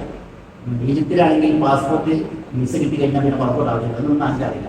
അതൊക്കെ കൂടി കൈവച്ചു റൂമിൽ കൈവച്ച് എൻ്റെ കയ്യിലായിരുന്നു. ഞാനതിന് പൊങ്ങുമ്പോൾ ഇവിടെ മരത്തിന് പോകുമ്പോൾ തൂക്കി കുറിച്ചത്. എന്നിട്ട് ചായ ബ്രേക്ക്ഫാസ്റ്റ് കഴിഞ്ഞ് പിന്നെ ഒരു ടാക്സി കയറി നൈലതി മോളോട് പാലം കഴിഞ്ഞ് അപ്പുറത്ത് എത്തി. അവൻ വീസ സെറ്റാണെങ്കിൽ തരുമ്പോൾ അത് ഇറങ്ങിയപ്പോഴാണ് ഈ ഫ്ലൈറ്റ് ടിക്കറ്റ് എടുത്തിട്ടില്ല, ഇത് എടുത്തിട്ടില്ല മനസ്സിലായി കുഞ്ഞി. ഞാൻ നഷ്ടപ്പെട്ട ഫുള്ള് പ്രശ്നം. അവസാനം ഞാൻ എന്നിട്ട് അവരവിടെ നിർത്തിയിട്ട് ജമീഷയും വീഡിയോഗ്രാഫറേയും മലപ്പാട്ട് നിർത്തിയിട്ട് ഞാൻ ഇങ്ങനെ ടാക്സി വന്ന് എന്നിട്ട് നോക്കുമ്പോൾ സാധനം ടാക്സിയായിട്ട് പാസ്പോർട്ട് കഴിഞ്ഞു. എന്നിട്ട് പിന്നെ പിരമിഡിൽ ആയിട്ട് വന്നു. ഇപ്പോൾ പിരമിഡിൽ കയറുന്നുണ്ടെങ്കിൽ ഒരൊറ്റ ഗേറ്റ് ഒരു വഴി ഒരു അതിൽ നല്ല ടിക്കറ്റ് ഉണ്ട്. ടിക്കറ്റ് ഉണ്ട്. ഇന്ത്യയുടെ 1000-ൻ്റെ അടുത്ത് വിദേശികൾ. അപ്പോൾ അതാണ് ഇവിടെ താഴ്മ തന്നെയാണ്. ഇന്ത്യക്കാർക്കാണ് ടിക്കറ്റ് കുറവ്, വിദേശികൾക്ക് സാധ്യതയുണ്ട്. ഇതേപോലെ തിരക്കുണ്ട്. ഈ പിരമിഡ് എന്ന് പറഞ്ഞാൽ ശരിക്ക് 4600 കൊല്ലം മുമ്പ് ഉണ്ടാക്കിയത്. അവിടെ ആ പിരമിഡിലെ ഏറ്റവും വലിയ പിരമിഡാണ് ലോകാത്ഭുതങ്ങളിൽ. 4000 കുഫു എന്ന രാജാവാണ് ഉണ്ടാക്കിയത്. 4600 വർഷം ഇബ്രാഹിമിന്റെ 4000 വർഷം ഇന്ത്യ ഉണ്ടാക്കുക. എന്തിനാ പരിപാടിണ്ടായിരുന്നത്? രാജാക്കന്മാരുടെ ശരീരം മമ്മിയാക്കിയിട്ട്, അതായത് കേട് കൂടാതെ സോഷ്യൽ സിസ്റ്റമാണ് മമ്മിഫിക്കേഷൻ. ഉപ്പ് 40 ദിവസം ഇതിനും കുറച്ചിട്ട് ഉപ്പൊക്കെ പുരട്ടിയിട്ട് ഒരു പെട്ടിക്കുള്ളിൽ സൂക്ഷിക്കും. അപ്പോൾ ബാക്ടീരിയ ഇവിടെ ചീഞ്ഞു പോകും. ആ രൂപത്തിലാക്കാൻ വേണ്ടി ചെയ്താൽ അതിന് സൂക്ഷിച്ച രാജാവിൻ്റെ കൈപോലെ ആരും കട്ടിട്ട് പിന്നീട് ഒരു രാജാക്കന്മാർ അസുഖമുണ്ട്. അതിന് നമുക്ക് സംരക്ഷിച്ച് ഉള്ളിൽ വളരെ ഭദ്രമായ മുതലുള്ളിൽ വെക്കണം. അങ്ങനെ ആ കുഫു രാജാവിൻ്റെ ഡെഡ്ബോഡി വെക്കാൻ വേണ്ടി അദ്ദേഹം തന്നെ ചെയ്ത 23 ലക്ഷം കല്ലുമുണ്ട്. ഓരോ കല്ലും 2500 കിലോ ഭാരം. അങ്ങനെ 23 ലക്ഷം കല്ലുമുണ്ട്. 140 മീറ്റർ ഉയരത്തിൽ ഒരു 2000 മലയാളത്തുണ്ട്. അന്നത്തെ കാലത്ത് ക്ലീനില്ലാത്ത കാലത്ത് 4500 കിടന്ന് ഓരോ കൊല്ലം 2500 നേരെ നിന്നാലിൻ്റെ കഴുത്തിലൊക്കെ ഇങ്ങനെ നീട്ടിയ 2 കൈ തട്ടും. ഇതാണ് ഒരു കല്ല് വരും. അതവിടെ ജബൽ മുക്കത്ത് ജബൽ മുക്കത്ത് എന്നൊരു മലയുണ്ട്, കൈവഴക്കത്തിലുണ്ട്. ആ മലയിൽ നിന്ന് പൊട്ടിച്ചെടുത്തിട്ട് ഒരു വഞ്ചിയിൽ ഒരു കല്ല് കൊള്ളും. അങ്ങനെ നല്ല നൈനദിയിൽ വെള്ളമൊക്കെ ഉണ്ടാകുമ്പോൾ അതിൽ കയറ്റി വെച്ചിട്ട് നൈനദിയുടെ അടുത്തിടയിലുള്ള വെള്ളം അങ്ങനെ കൊണ്ടുവന്നിട്ട് പിന്നെ തടിതിൻ്റെ മുകളിൽ എത്തിക്കിട്ടുണ്ട്. എങ്ങനെയാണ് അത്ഭുതം തന്നെയാണ്. കാരണം എത്രയോ ആളുകളെ ശരിക്കും ജോലിക്കാർ 1,00,000 തൊഴിലാളികൾ 20 കൊല്ലം പണിയെടുത്തിട്ടാണ് ഈ ഒരു പിരമിഡ് ഉണ്ടാക്കിയത്. അവരോടൊക്കെ എന്തൊക്കെ ഓഫർ കൊടുത്തിട്ടുണ്ട് ആൾ കുക്കൊക്കെ വീടുണ്ടാക്കി തരാൻ ഉണ്ടാക്കി കൊടുക്കുമെന്നറിയില്ല. എന്തായാലും അങ്ങനെയൊക്കെ ഇതായിട്ടാണ് ആ പിരമിഡ് ഉണ്ടായത്. അതിൻ്റെ കുറച്ചുണ്ട് കയറി കഴിഞ്ഞാൽ പിന്നെ 2 കല്ലുകൾ ഇങ്ങനെ വെച്ചിട്ടുണ്ട്. ഈ രൂപത്തിൽ കമ്മ്യൂണിറ്റി ഇംഗ്ലീഷ് അഭിഭാഷകരാണ്. അതിനു വേണ്ടിയുള്ള ഓരോ കല്ലും 11,000 കിലോ ആണ്. 11 ടണ്ണാണ്. അതിനെ നേരെ നിൽക്കല്ല. അപ്പോൾ ആ അത്രയും വലിയ കല്ല് വെട്ടിയെടുത്തിട്ട് അവിടെ എത്തിക്കേണ്ടതൊക്കെ ആലോചിക്കണം. അത് ഇതിൻ്റെ ഉള്ളിലേക്ക് കയറാനുള്ള ടിക്കറ്റ് ഉണ്ട്. ആദ്യം പിരമിഡ് കാണാനാണ്. അത് കഴിഞ്ഞാൽ അതിൻ്റെ ഉള്ളിലേക്ക് കയറാനുള്ള ടിക്കറ്റ്. അന്നത്തെ കാലത്ത് പിന്നെ ഒരു ടിക്കറ്റ് ഉപയോഗിച്ചാൽ ഒറ്റന്ന് കാണാൻ എടുത്താൽ തന്നെ ഒക്കെ പോവുക ചെയ്യാം. എന്നിട്ട് അതിൻ്റെ ഉള്ളിൽ കൂടെ പോയി അതിനെ പിന്നെ ഇയാൾ ഞാൻ പറഞ്ഞ ചെറിയ സ്ഥലങ്ങളിലാണ് നടക്കും. ഇയാൾ വലിയ ടിക്കറ്റൊന്നും കിട്ടാതെ തന്നെ അതിൻ്റെ കാവൽക്കാരൻ ഉള്ളിലേക്ക് പിരമിഡിലേക്ക് അങ്ങനെ പിരമിഡിൻ്റെ ഉള്ളിലൂടെ അവിടെ കാര്യമായിട്ടും കാണാൻ കൂടുതലൊന്നും ഇടുങ്ങിയ വഴിയാണ്. ഇങ്ങനെ അത് കഴിഞ്ഞു പിന്നെ അയാളുടെ ഡെഡ് ഇവിടെ കൃത്യമായിട്ടാകില്ല. മിക്കവാറും സാധ്യത ഈ 2 കല്ലുകൾ ഇങ്ങനെ വെച്ച 2 കല്ല് ആ കല്ലിൻ്റെ പിന്നിലേക്ക് റൂമുണ്ട്. ആ റൂമിനുള്ളിലാവുന്നത് ഈ കല്ലെടുക്കാൻ പിരമിഡ് പോയി ഈ 2 കല്ല്. അപ്പോൾ ഒരിക്കലും ഇരിക്കുക കഴിയില്ല. അതുകൊണ്ട് അദ്ദേഹത്തിൻ്റെ ഡെഡ് എന്തിനാകുമ്പോൾ മമ്മിയാക്കി വെച്ചതല്ലേ എന്ന ഇതാണ് അദ്ദേഹത്തിൻ്റെ ശരി ഇതെന്നറിയാം. അങ്ങനെയാണ് വെച്ചിട്ടുള്ളത്. അപ്പം അങ്ങനെ ചില രാജാക്കന്മാരൊക്കെ ഉണ്ട് അന്ന് മമ്മിയാക്കി വെച്ച ആൾക്കാർ. ഇന്നത്തെ ആൾ രാജാവിൻ്റെ എന്തിനാ പറയുക മമ്മിയാക്കി വെക്കണേനെ മമ്മി ആക്കാൻ ചെന്നാൽ പരലോകത്ത് ഉയർത്തേണ്ടിയിരിക്കുന്നത് നബിമാരുടെ സന്ദേശം എന്നവർ കൂടുതൽ ഒരു വിശ്വാസികളായിരിക്കും. പക്ഷെ പരലോകത്തിൽ ഉയർത്തുമ്പോൾ ആത്മാവിൻ്റെ ലോകത്തിൽ നിന്ന് വരുമ്പോൾ ഈ ആളുടെ ഫേസ് കെട്ടിലാണ്. ഇല്ലെങ്കിൽ ആത്മാവ് മനസ്സിലാകാതെ തിരിച്ചേണ്ടത്. ഫേസ് കെട്ട് കണ്ടെങ്കിൽ ആരാണ് സാധിക്കും കണ്ടെങ്കിലേ എന്നുണ്ടാവുക. ഇയാൾക്ക് എഴുന്നേൽക്കപ്പെട്ടു കണ്ടെങ്കിൽ അടുത്ത ലോകത്തിൽ രാജാവാകാൻ പറ്റുള്ളൂ. അപ്പോൾ ചില രാജാക്കന്മാർ എന്ത് ചെയ്തു മറ്റേ ആൾ രാജാവായ മറ്റു രാജാക്കന്മാരുടെ ഫേസ് കെട്ട് മാറ്റി ഈ ഇതിൻ്റെ പെട്ടി മമ്മിയുടെ പെട്ടി തുറന്നിട്ട് അതിന് ഫേസ് കെട്ട് മാറ്റി ഇതാക്കി പേര് മാറ്റി എഴുതിച്ചു. ആത്മാവ് ഒന്നും വായിച്ചു. ശരിക്കും വീട്ടിലാണ് ശരിക്കും സംഗതിച്ചിട്ട്. പക്ഷേ ഈജിപ്തിൽ അത് വലിയ കാര്യം. കാരണം എത്രയോ ടൂറിസ്റ്റുകൾ ഈജിപ്തിൽ വരുന്നത് ഈ കാര്യമായിട്ട് ഈ പിരമിഡ് കണ്ടാണ്. നമ്മുടെ താജ്മഹൽ തന്നെ ശരിക്കും ഷാജഹാൻ ചക്രവർത്തി മുംതാസ് അദ്ദേഹത്തിൻ്റെ എത്ര ആൾക്കാർ കഴിക്കുന്നു. അദ്ദേഹത്തിൻ്റെ ഭാര്യയുടെ മുംതാസ്മാരിൽ 14ാമത്തെ പ്രസവത്തിൽ ബ്ലീഡിങ്ങിലായിരുന്നു. അപ്പോൾ അത്രയും അദ്ദേഹം വിത്തിനായപ്പോൾ അദ്ദേഹം ഉണ്ടാക്കിയത് അദ്ദേഹം. അതുകൊണ്ട് ഇന്ത്യക്ക് വലിയ കാര്യം സൗദിയിലാണെങ്കിൽ പക്ഷേ അതേപോലെ ഇതും ശരിക്കും അതാണ്. അങ്ങനെ അങ്ങനെ പിന്നെ കുഫു രാജാവിൻ്റെ മകൻ ഉണ്ടാക്കിയ ട്രീറ്റ്മെൻറ്റ് പറയുന്നുണ്ട്. അത് അത്ര വലുപ്പമല്ല. ഒക്കെ വലിയൊരു കോമ്പൗണ്ടായിട്ടാണ്. സാറ മറ്റുള്ള ഒരു ഭാഗം തന്നെയാണ്. ആ സ്ഥലത്തിന് ജീസ എന്നാണ് അവിടെ ചെയ്യുക. ഗീസ കുഫു രാജാവിൻ്റെ ഫ്രീൻ പിന്നെ അത് കഴിഞ്ഞിട്ട് 3 ആളുടെ ഈ രാജാവിൻ്റെ അതിൻ്റെ മകളുടെതും അതിൻ്റെ മകളുടെ അതിലെ ഈ ഖഫ്റാണ് കേട്ടാണ് അദ്ദേഹത്തിൻ്റെ ഇതേപ്പുറത്ത് ഒരു മനുഷ്യത്തലയിൽ സിംഹത്തിൻ്റെ ഉടലുമായിട്ട് മുമ്പിച്ചിട്ടുണ്ട്. സ്വിങ്സ് എന്നാണ് ഇത് നമ്മൾ ടെക്സ്റ്റൈൽ സ്റ്റോറിലേക്ക് പോകും. അത് അതിൻ്റെ അതിന് അത് ഈ രണ്ടാമത്തെ ഈ കുട്ടിയുടെ മകൻ ഉണ്ടാക്കിയത്. ഇത് ഞാൻ ഒരു മനുഷ്യനാണ് എന്ന് കാണിക്കാൻ മനുഷ്യത്തല. എന്നാൽ ഞാൻ സിംഹത്തെ പോലെ ശക്തനാണ് ഞാൻ സിംഹത്തിലുള്ളത്. അത്ര വലിപ്പമുള്ള ഒരു ഒറ്റ പാറയിൽ കൊത്തിയെടുത്തിട്ടുണ്ടാക്കിയത്. ഓരോ മീറ്ററുകൾ നല്ല ഹൈറ്റ് 75 മീറ്ററോളം അതിൻ്റെ നിലത്തിന് അതിൻ്റെ തലയിൽ കൊണ്ടിട്ടുണ്ട്. ഒരു സിംഹം കെട്ടുണ്ട്. അങ്ങനെ ആ കാഴ്ചകളൊക്കെ കണ്ട് അതാണ് ഈജിപ്തിലെ പിന്നെ സാഹസികമായ അനുഭവങ്ങൾ മാത്രം. എൻ്റെ ഖുർആൻ വിവരത്തിൻ്റെ ഇതിൻ്റെ ചരിത്രത്തിൻ്റെ പേരുകൾ തെളിയിക്കുന്ന ഒരു പുസ്തകം എജിമാർക്ക് പ്രസിദ്ധീകരിച്ചു. അതിലെൻ്റെ യാത്രാനുഭവങ്ങളുണ്ട്. പക്ഷെ അതിൻ്റെ എഡിഷനൊക്കെ അതെല്ലാം വീട്ടിലെത്തുന്നത് കൂട്ടിയിലെടുത്ത് വാങ്ങുക. ഇപ്പോൾ രണ്ടാമായിട്ട് അതിൻ്റെ സ്ക്രിപ്റ്റിന് അതിൻ്റെ ഒരിക്കലും വീഡിയോ പോയിട്ടുണ്ട്. അപ്പോൾ അത് കിട്ടുന്നില്ല. അപ്പോൾ അതിൽ യാത്രകളുടെ അനുഭവങ്ങളൊക്കെ വെച്ചിട്ടുണ്ട്. അതുകൊണ്ട് ഞാൻ കൂടുതലായി പറഞ്ഞത് സാഹസിക അനുഭവങ്ങൾ ഈജിപ്തിൽ പറയാനുണ്ടെങ്കിലും പ്രധാനപ്പെട്ടത് മാത്രം തൽക്കാലം പറയുന്നത്. പിന്നെ വേണമെങ്കിൽ നമുക്ക് പറയാം. ഈജിപ്തിലെ പിന്നെ ഒരു പ്രശ്നം ഉണ്ടായത് നൈൽ നദിയുടെ തീരത്തിൽ. ലോകത്തിലെ ഏറ്റവും നീളം കൂടിയ നദിയാണ് നൈൽ നദി. ഏകദേശം 5,000 കിലോമീറ്റർ. ആഫ്രിക്കയിലെ ഒരു തടാകം, വിക്ടോറിയ തടാകം, അതിൽ നിന്ന് തുടങ്ങുന്ന ഒരു ഭാഗം, അതാണ് ശരിക്കും വൈറ്റ് നൈൽ എന്നുള്ളത്. പിന്നെ ഒരു ബ്ലൂ നൈൽ എന്നൊരു ഭാഗം എത്യോപ്യയിലെ ഒരു തടാകമാണ്. അതിൻ്റെ പേര് താന തടാകം. അതിന് പറയുന്നത് ഈ ബ്ലൂ നൈലും വൈറ്റ് നൈലും കൂടി ഒഴുകി ചേർന്നിട്ട് സുഡാന കരസ്ഥമായ കാർട്ടൂമിൽ ഒരുമിച്ച് പോയിട്ട് ഒരു നദിയായിട്ട് വരിക.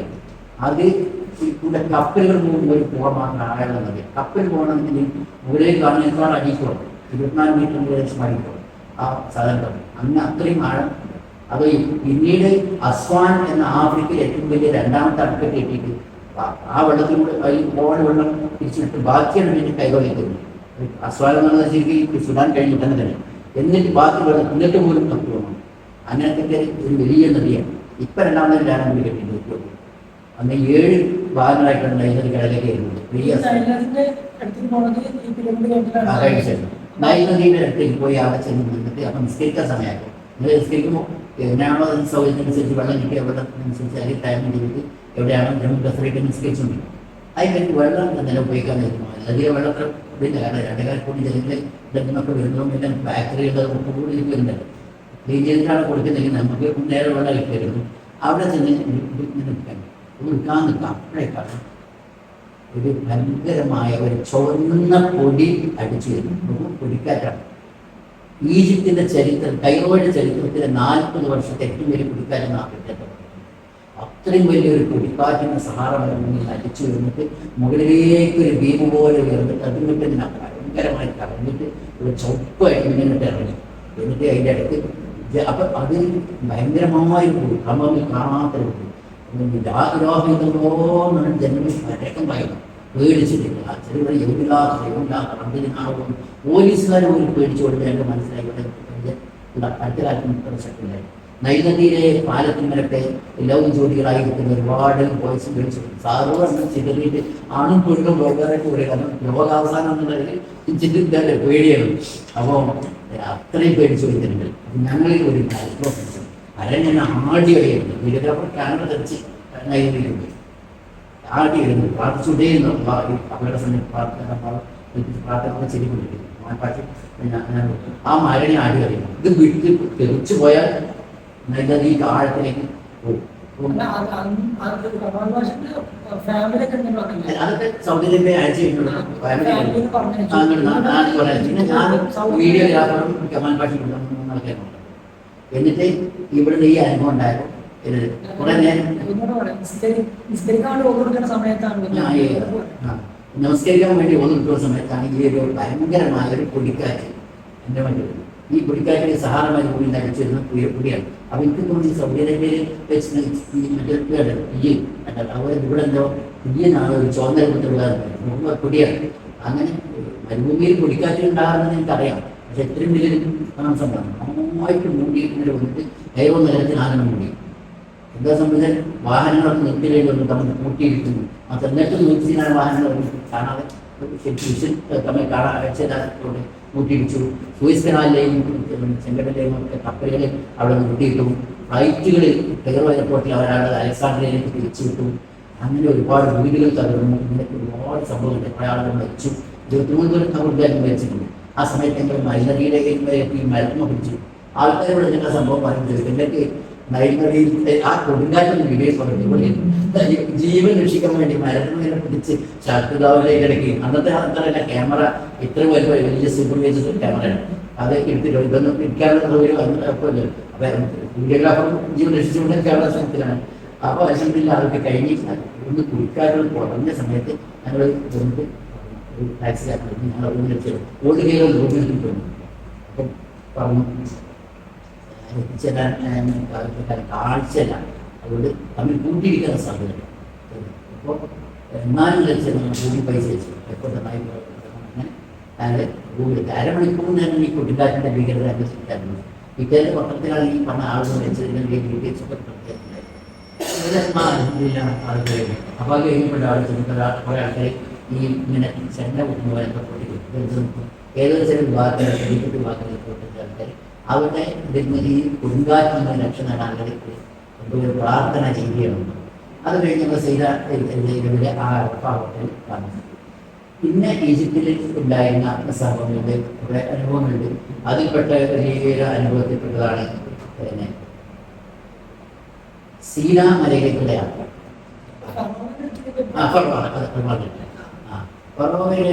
ഞാനിങ്ങനെ കേട്ടിരുന്നു അതിനു മുമ്പ് വരെ ലോകത്ത് എവിടെയും ഫറോവയുടെ ചിത്രമൊന്നുമില്ല. അതായത് ഗൂഗിളിൽ പോലും ഫറോവയുടെ ചിത്രമില്ലാത്ത സമയത്ത് ശരിക്കും ലോകത്തിലുള്ള എല്ലാവരും ഫറോവനെ കാണുന്ന ഈ ഒരു വീഡിയോ കാസറ്റ് പോലും. അപ്പൊ നിങ്ങളാണ് അതിന് കാരണക്കാരായിട്ടുള്ളത് ഞാൻ കേട്ടിട്ടുണ്ട്. അതില് പിന്നെ അതുകൂടി ശരിയില്ല. അതായത് ലോകത്ത് ചിലപ്പോൾ വേറെ പ്രചരിച്ചിട്ടുണ്ടായിരിക്കാൻ സാധ്യത. ഗവൺമെന്റിന്റെ ഔദ്യോഗികമായിട്ടൊക്കെ എനിക്ക് അവർക്ക് ഹിസ്റ്റോറിക്കൽ ലെവലൊക്കെ പ്രതിക്കുന്നു. വ്യക്തികൾക്ക് എടുക്കാൻ പാടില്ല, പക്ഷെ ഗവൺമെന്റ് ഔദ്യോഗികമായിട്ട് എടുക്കാൻ ഗവൺമെന്റ് മിസ് ചെയ്തു. അപ്പൊ ഇതിന്റെ പ്രചരിച്ചിട്ടുണ്ടാവും. അതുകൊണ്ടായിരിക്കാം അതിലെ പണ്ട് അൻസാരി എന്നൊരു മാസം ഉണ്ട്. ആ മാസികയിൽ ബേസ്കറ്റ് എനിക്ക് മനസ്സിലാകാൻ കാരണമായിരുന്നു. ഞാൻ അലിഗഡ് യൂണിവേഴ്സിറ്റിയിൽ MA-ക്ക് ഡോക്ടറേറ്റ് യൂണിവേഴ്സിറ്റിയാണെങ്കിലും അലിഗഡ് യൂണിവേഴ്സിറ്റിയിൽ പോയിട്ട് ലൈബ്രറി പഠനം എനിക്ക് ഫോട്ടോ ഉണ്ടായിരുന്നു. എല്ലാവരും കൊണ്ട് എനിക്ക് കാണിച്ചെടുത്ത് പോകുന്നുണ്ട്. അപ്പോൾ അന്ന് ഫോട്ടോ എടുക്കുകയില്ല. അത് എൻ്റെ ഉപ്പ പിന്നെ കാലം കൊണ്ട് ഒക്കെ നടന്നിരുന്നു മനസ്സിലാക്കാൻ. ഏതായിരുന്നാലും ആ ഫോട്ടോ ആണ് ഫിറോവിനെ കുറിച്ച് മനസ്സിലായത്. അപ്പോൾ അപ്പോഴും ഞങ്ങളുടെ ധാരണ ഫിറോവിനെ കുറിച്ച് ശരിക്കും കൂടുതൽ ഡീറ്റെയിൽസ് ഒന്നും അറിയാം. നിസാറിൻ്റെ സത്വായ ഫിറോവിനാണ് എന്ന് മാത്രം അറിയാം. ഈ ഫിറോവിൻ്റെ ശരീരം ഈ മ്യൂസിയത്തിൽ എവിടെയാണ് എന്നതാണ് ഫിറോവിൻ്റെ പെൺകുട്ടിയെ മ്യൂസിയത്തെ അന്വേഷിച്ചത്. ഫിറോവിനെ കുറിച്ച് നമ്മൾ കേട്ടിരുന്നല്ലോ, വർഷങ്ങളോളം കടലിൽ. അങ്ങനത്തെ വായനകൾ കൊണ്ടാണ് പോയത്. വർഷങ്ങളോട് കടലിനടിയുന്നത് ശരിയല്ല. കാരണം ഫിറോവിൻ്റെ ശരീരം അങ്ങനെ കരക്കട്ടുണ്ട്. എന്നിട്ട് അങ്ങനെ സംഭവിച്ച അന്ന് തന്നെ ഖുർആൻ സൂറത്ത് യൂനസിലെ 92-ാമത്തെ ആയത്തിലാണ്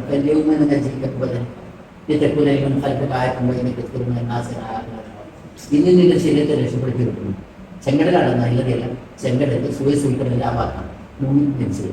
കടൽ അവിടെ തീർന്നു ഇസ്രായേലിലേക്ക് പിന്നിടുന്നു. അങ്ങനെ അദ്ദേഹത്തിന്റെ ശരീരം കിടക്കുന്നുണ്ട്. പക്ഷെ ഞാൻ തെറ്റിദ്ധാരണ കൊണ്ടാണ് ഈ ഫിലിമിൽ നിന്ന് പറഞ്ഞത്. അതായത് അന്ന് സെർച്ച് ചെയ്യാൻ പറ്റുന്ന കാലഘട്ടമായി. അതുകൊണ്ട് ഈ ഇതിന് ഞാൻ ഫിറോവിൻ്റെ ശരീരം മമ്മിയാക്കിയിട്ടില്ല. അത് 3000 വർഷം കടലിൽ കിടന്നു, എന്നിട്ട് മത്സ്യം തിന്നില്ല എന്ന് ഞാൻ സ്ക്രിപ്റ്റ് ചെയ്തിരുന്നു. അത് കേട്ടിരിയിൽ ഈ വായിച്ചത് എൻ്റെ സ്റ്റുഡൻറ്റ് പോലെയായിരുന്നു. പിന്നെ എൻ്റെ കൂടെ അധ്യാപകനായിരുന്നു, BSc കോളേജിൽ ഹിസ്റ്ററി അധ്യാപകനായിരുന്നു. ജലീൽ വായിച്ചു മാത്രമല്ല. ജലീലിൻ്റെ സൗണ്ടിൻ്റെ സ്ഫുടത, ആ ഒരു ശബ്ദത്തിൻ്റെ കാര്യത്തിൽ നല്ല വളരെ ക്ലിയറായിട്ട് നല്ല സ്ഫുടമായിട്ടാണ് സംസാരിക്കുന്നത്. പല കാര്യങ്ങളൊക്കെ ഇപ്പോഴത്തെ എങ്കിലും അദ്ദേഹം ഒരു അധ്യാപകൻ എനിക്ക് ഭയങ്കര ഇഷ്ടമാണ്. ക്ലാസിക്കൽ ചെറുതിന് ഗവൺമെൻറ് ഇവിടെ അത് ഞാൻ ഫസ്റ്റ് ഇയർ വിളിച്ചു. അപ്പം അത് കഴിഞ്ഞ് പിന്നോട് MA പിന്നെ ഡോക്ടറേറ്റ് എടുത്തിട്ടുണ്ട്. അപ്പോൾ ഇവിടെ അധ്യാപകനായിരിക്കുന്ന സമയത്ത് പിന്നെ വീണ്ടും അധ്യാപകരായിട്ട് ഹിസ്റ്ററി അധ്യാപകരായിട്ട് ജലീൽ വർക്ക് ചെയ്തു. ക്ലാസ്സിൽ ചെന്ന് കഴിഞ്ഞാൽ സ്റ്റുഡൻസൊക്കെ ഇവിടെ ക്ലാസ്സിന് ആകർഷണം. അപ്പോൾ അത്രയും നല്ല ആ സൗണ്ടും ആ ആകർഷണമൊക്കെ ഉണ്ടായിരുന്നതാണ് ജലീലിനെ കൊണ്ട് ഈ സ്ക്രിപ്റ്റ് വായിക്കും. കോഴിക്കോട് കൊണ്ടേക്ക് വായിപ്പിച്ചു. അത് പിന്നെ എനിക്ക് ഇങ്ങനെ ഡബയിലുണ്ട്. അങ്ങനെ 3000 വർഷം കടലിൽ കഴിഞ്ഞിട്ടുണ്ട്. അദ്ദേഹത്തിൻ്റെ ഡെഡ് മത്സ്യം നശിപ്പിച്ചിട്ടില്ല എന്ന് പറയുന്നത് ശരിയാണ്. എല്ലാവരും 3000 വർഷം കടലിൽ കഴിഞ്ഞിട്ടില്ല, കരക്കഴിഞ്ഞിട്ടില്ല. അതാണ് സംഭവം. അത് എനിക്ക് പിന്നെ വിമർശനം ചിലരൊക്കെ പറഞ്ഞിരുന്നത് അയാളെ കല്ല് കുടിച്ചില്ല കരക്കടിഞ്ഞ് എന്നിട്ട് അത് മമ്മിയാക്കി വെച്ചു. മമ്മിയാക്കാൻ കൂടുതലും ആന്തരികാവങ്ങൾ ഹൃദയമില്ലാത്ത പറഞ്ഞു സുഹൃത്തുക്കളെ തലച്ചോറ് ഉൾപ്പെടെ മുത്തിലൂടെ എന്തൊക്കെ വലിച്ചെടുത്തു. അതൊക്കെ കഴിഞ്ഞിട്ട് സൈന്യം നശിച്ചു. ഇദ്ദേഹത്തിന് സൈന്യം വെച്ച് ഇദ്ദേഹം മുന്നിൽ വെച്ചു. എന്നിട്ട് ഇദ്ദേഹത്തിന്റെ ഡെഡ് ബോഡി കരക്കടിഞ്ഞു. എന്നിട്ട് അദ്ദേഹത്തിന്റെ ശരീരം മമ്മിയാക്കിയിട്ട് അവർ സൈന്യം ബാക്കിയുള്ളവരുണ്ടല്ലോ അദ്ദേഹത്തിന്റെ കൊട്ടാരത്തിലെ സ്ഥാപനമൊക്കെ അവർ മമ്മിയാക്കി സൂക്ഷിച്ചു. അന്ന് രാജകുമാരനെ മമ്മിയാക്കലുണ്ട്. അങ്ങനെ സൂക്ഷിച്ചിട്ട് അത് ഈജിപ്തിൽ കുഴിച്ചിട്ടുണ്ട് എക്സർത്താളുടെ അവിടെ നിന്ന് പിന്നീട് 1889 അതെന്നാ കുഴിച്ചിട്ടെടുക്കുന്നു. ഇത് ഇങ്ങനെ 40 ദിവസം ഈ ഉപ്പ് ആക്കിയിട്ട് സൂക്ഷിച്ച പിന്നെ ചീനി പോയി. അതാണ് മമ്മിഫിക്കേഷൻ. അങ്ങനെ മമ്മിയാക്കിയിട്ട് അദ്ദേഹത്തെ ജനിച്ചത് വാർത്തകൾ. അപ്പം പക്ഷേ ഇതിന് അർത്ഥം ഒരു എല്ലാ കാലഘട്ടത്തിലും പിള്ളേരുടെ ഡെഡ് ബോഡി അവിടെ നിലനിൽക്കുന്നു. ഇനി ഒരു കാലം നശിക്കില്ല എന്നൊന്നും ആയത്തിന് പറയാൻ പറ്റില്ല. എനിക്ക് 1997 ഞാൻ പിള്ളേരുടെ ഡെഡ് ബോഡി കണ്ടിട്ടുണ്ട്. എത്രയോ പ്രാവശ്യം ഞാൻ ഈജിപ്തിൽ പോയിട്ടുണ്ട്. 10 പ്രാവശ്യം പിന്നീട് ആദ്യത്തെ 2 യാത്രകൾ കഴിഞ്ഞ ശേഷം പിന്നീട് പിന്നെ ഗൈഡായിട്ട് ധാരാളം പ്രാവശ്യം 38ഓളം പ്രാവശ്യം ഈജിപ്തിൽ പോയി. അപ്പോഴൊക്കെ ഈ ഗൈഡ് എന്ന് നോക്കിയാൽ അതിൻ്റെ അപ്പോൾ കുറേ ചെറിയ മാറ്റങ്ങൾ വരുന്നത്. ഒരു വായ കിടക്കാത്ത ഗ്ലാസ് പെട്ടിക്കുള്ളിലാണ് പിള്ളേരുടെ ഡെഡ് ബോഡി. ഇങ്ങനെയാണ് കൈവച്ചത്. അപ്പോൾ അന്ന് ശരിക്കും പിള്ളേർ മുങ്ങി വെച്ചാണ് അദ്ദേഹത്തിൻ്റെ. പിന്നെ അദ്ദേഹത്തിനെ കുറിച്ച് ആ ഡെഡ് ബോഡി എടുത്ത് അതിൻ്റെ ശരീരം പരിശോധിച്ച് വെക്കുകയാണ് ഡോക്ടർമാർ. അദ്ദേഹത്തിന് കൂടുതൽ ഈ കാര്യത്തെക്കുറിച്ച് ബോധ്യപ്പെട്ട് അദ്ദേഹം ഖുർആനിൽ വന്ന ചരിത്രത്തിൽപ്പെട്ട ആളാണെന്ന് മനസ്സിലായത്. അതാണ് ഈജിപ്തിൽ എഴുതിച്ചിട്ടൊന്നുമില്ല. ആ ഹിസ്റ്ററി സാധാരണ രാജന്മാർ എഴുതിയിട്ട് ലാംസസ് രണ്ടാമൻ ആയിരുന്നു. എന്നിട്ട് ശരി കൃത്യപേര്. അപ്പോൾ എന്നിട്ട് അത് ഈ ഫ്രാൻസിൽ കൊണ്ടുവരുന്നുണ്ട്. എന്നിട്ട് അവിടുന്ന് അത് അവിടുന്ന് പിന്നീട് 20 കൊല്ലം പറഞ്ഞു. അപ്പോൾ അതിനിടയ്ക്ക് ഇദ്ദേഹം പരിശോധിച്ച് ഡോക്ടർ മോസ്കർ അദ്ദേഹം മുസ്ലിമായി. അത് ബൈബിൾ ഖുർആൻ സയൻസ് എന്ന പുസ്തകം എഴുതിയിട്ടുണ്ട്. 1992 മനസ്സിലായി. അപ്പോൾ അദ്ദേഹത്തിന് ഇസ്ലാമിക്ക് വരാനുള്ള കാരണങ്ങൾ പ്രധാനപ്പെട്ട പുസ്തകമാണ്. അലക്ഷ്യുള്ള ഭ്രൂണശാസ്ത്രത്തിൻ്റെ ഭ്രൂണത്തിൻ്റെ വളർച്ചയിൽ അലക്കുന്ന കളപ്പുരമാണ് സുഹൃത്തുക്കളെ. അപ്പോൾ ഇദ്ദേഹം അത് അങ്ങനെ പിള്ളേരുടെ ഡെഡ് ബോഡി കണ്ടു. അപ്പോൾ അവിടെ പ്രശ്നം പിള്ളേരുടെ ശരീരത്തിൻ്റെ പ്രശ്നമില്ല. അവിടെ എഴുതിച്ചിരിക്കും. ഇതെങ്ങനെ ഇങ്ങനെ തിരിഞ്ഞിട്ട് പോയി ലാസ്റ്റ് പിള്ളേരെ കിടക്കുന്ന റൂമാണ് കണ്ടു കെട്ടിക്കൂടി വീഡിയോ പറഞ്ഞ പോലീസ് പറഞ്ഞു പറ്റില്ല തരത്തിലൊക്കെ പറ്റില്ല. അവിടെ എഴുതി വെച്ചിട്ടുണ്ട്. പണിഷ്മെൻ്റൊക്കെ എഴുതിച്ചിട്ട് 3 മാസം ജയിലിൽ 10,000 ഇന്ത്യയിൽ തിരുമാസത്തിൻ്റെ പിഴ എന്താ ചെയ്യാം. അപ്പോൾ ഒരു നോക്കില്ല. ഈജിപ്തിൽ പോയതിന് പ്രധാന ഉദ്ദേശം ഈ ഫിലിം വിജയിച്ചിട്ടില്ല. ഈ പോയതിൻ്റെ ഉദ്ദേശം തന്നെ വീഡിയോ പറഞ്ഞു. ഇത് നിരാശ അവർ വിചാരിച്ചിട്ട് സാധാരണ പ്രാർത്ഥന എന്തെങ്കിലും ഒരു തന്ത്രം ഇവിടെ കൊടുക്കുന്നത് എന്തെല്ലാം തന്ത്രങ്ങൾ ചെയ്തവരാണ് എൻ്റെ മനസ്സിലായില്ല. പിള്ളേരുടെ കയ്യിലൂടെ മൂസാനബി വളർത്തിയാളാണ്. അതിന് മൂസാനബി ചെലവിൽ കൊടുക്കാൻ വേണ്ടി കുഞ്ഞിനെ ഉമ്മാക്ക് അവരുടെ പൈസ കൂടി കൊടുത്തയച്ച ആളാണ്. ആ രൂപത്തിൽ നല്ല തന്ത്രത്തോട് കൂടി ചെയ്യുക. ആ ഇതാണ് ഞാൻ നോക്കുന്നത്. അപ്പോൾ അതാണ് പ്രാർത്ഥന. കയ്യിൽ പ്രാർത്ഥന പോലീസുകാരെ അയക്കുകയുള്ള പ്രാർത്ഥന. അപ്പോൾ മുമ്പിൽ മാറുന്നത് അപ്പോൾ ആ മനസ്സിൽ പറഞ്ഞു പെട്ടെന്ന് അല്ല പ്രാർത്ഥന ഫോൺ വഴി ചുമതല വിളിക്കണം. ഫോൺ വരെ അടിച്ചു. പോലീസുകാരനെ എടുത്തു വരും. അതിനെ വീട്ടിൽ പിടിച്ചത് എടുത്തപ്പോൾ എന്തോ ഒരു അർജന്റ് പ്രശ്നത്തിന് പോലീസുകാരൻ ഇപ്പം തന്നെ വരണം. മ്യൂസിയത്തിൻ്റെ ഓഫീസിൽ വിളിച്ചത്. നൈലതിക്ക് അടുത്തുള്ള ഒരു മ്യൂസിയമാണ്. അന്ന് ഇൻഷുറൻസ് മ്യൂസിയം ആണ് ഏതോ ഒരു ഇൻഷുറൻസ്. അത് അങ്ങനെ കുറച്ച് സമയം ഇപ്പം പോലീസുകാർ വീഡിയോ പടത്തിൽ തന്നെ പോലെ അപ്പം തന്നെ വീഡിയോഗ്രാഫർ സമീക്ഷായി വേണം വേഗം പുറത്ത് കിട്ടിയ ചാൻസ് ഉള്ളതാണ്. അങ്ങനെ ഒരു ദിവസം വേഗം തലമ്പിൽ കാലം പുറത്തിരുത്തി അത് കഴിഞ്ഞപ്പോഴേ ഞാൻ മ്യൂസിയത്തിൻ്റെ ആ വാർത്തയിൽ നിൽക്കുകയാണ്. ഇയാൾ ഓടി വരുന്നില്ല. പോലീസുകാരെ ഉണ്ടെന്നു റോയൽ ഹാളിൻ്റെ വാർത്തയിൽ പോലീസുകാരനെ ഓടി വരുന്നു. നിർത്തിക്കോ ഇത് പോലീസിൽ നിർത്തി. സാധാരണ ഫിനിഷിങ് ആണ് കഴിയാതെ കുട്ടികളൊക്കെ നിർത്താറ്. കാരണം അവരൊക്കെ പെട്ടെന്ന് നിർത്താൻ പറ്റില്ല.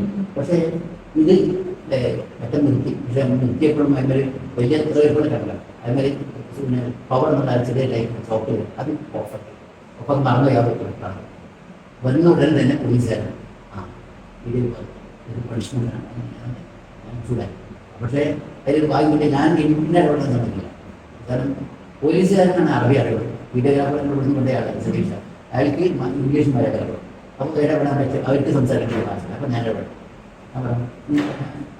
ഓരോ വിദ്യാർത്ഥികളൊക്കെ ചിലപ്പോൾ വീഡിയോ പകർത്തുമെന്ന് വെച്ചിട്ടായി ഉണ്ട് എന്ന് പറഞ്ഞാൽ ശിക്ഷയാണ്, ഇല്ല എന്ന് പറഞ്ഞാൽ നുണയാണ്. ഖുറാനിലെ ചരിത്രം കൊടുക്കാൻ വേണ്ടി പോയിട്ട് നുണ പറഞ്ഞു. വിദ്യാർത്ഥികളുടെ കോപ്പി ഡിസ്റ്റുണ്ടോ സ്റ്റെപ്പ് കയ്യിലുണ്ടോ എന്ന് വെച്ചാൽ ഇടത്തേറുന്ന മുമ്പിലാലോ വിചാരിച്ചു. ഇതേപോലത്തെ ഒരവസ്ഥയായിരുന്നു എൻ്റെ മനസ്സിൽ. എന്നെ എന്തോ കുടുംബം എന്ന് വിളിച്ചു എന്ത് ചെയ്യും, ഞാൻ പുറത്തേക്ക് പറഞ്ഞു, നിങ്ങൾക്ക് കുട്ടികളെ പകർത്തുമല്ലേ വളരെ ഡോക്ടറുണ്ട്, നിങ്ങൾ കൊണ്ടേക്ക്, ഞാനൊന്നും പറഞ്ഞു എന്ന് പറഞ്ഞു കൊണ്ടേക്ക് എന്ന് പറഞ്ഞിട്ട് അത് പറഞ്ഞു കാസറ്റ് എന്നിട്ട് അതിനെ പോകുന്നു. അപ്പം അയാൾ കൂടി ഇത്ര ധൈര്യമായിട്ട് പറയണേ ഞാൻ ഉണ്ടാവില്ല എന്ന് ചോദിച്ചു. ഇത് എൻ്റെ തന്ത്രമല്ല, ഞങ്ങളുടെ ആരും തന്ത്രമല്ല, അള്ളാഹു ഇതിൻ്റെ മാത്രം തന്ത്രം, അള്ളാഹു എനിക്ക് തന്നെ വഴിയിലൂടെ അത് ഉൾപ്പെട്ടു. അതൊക്കെ തൊണ്ണൂറ്റേഴിലാണ്.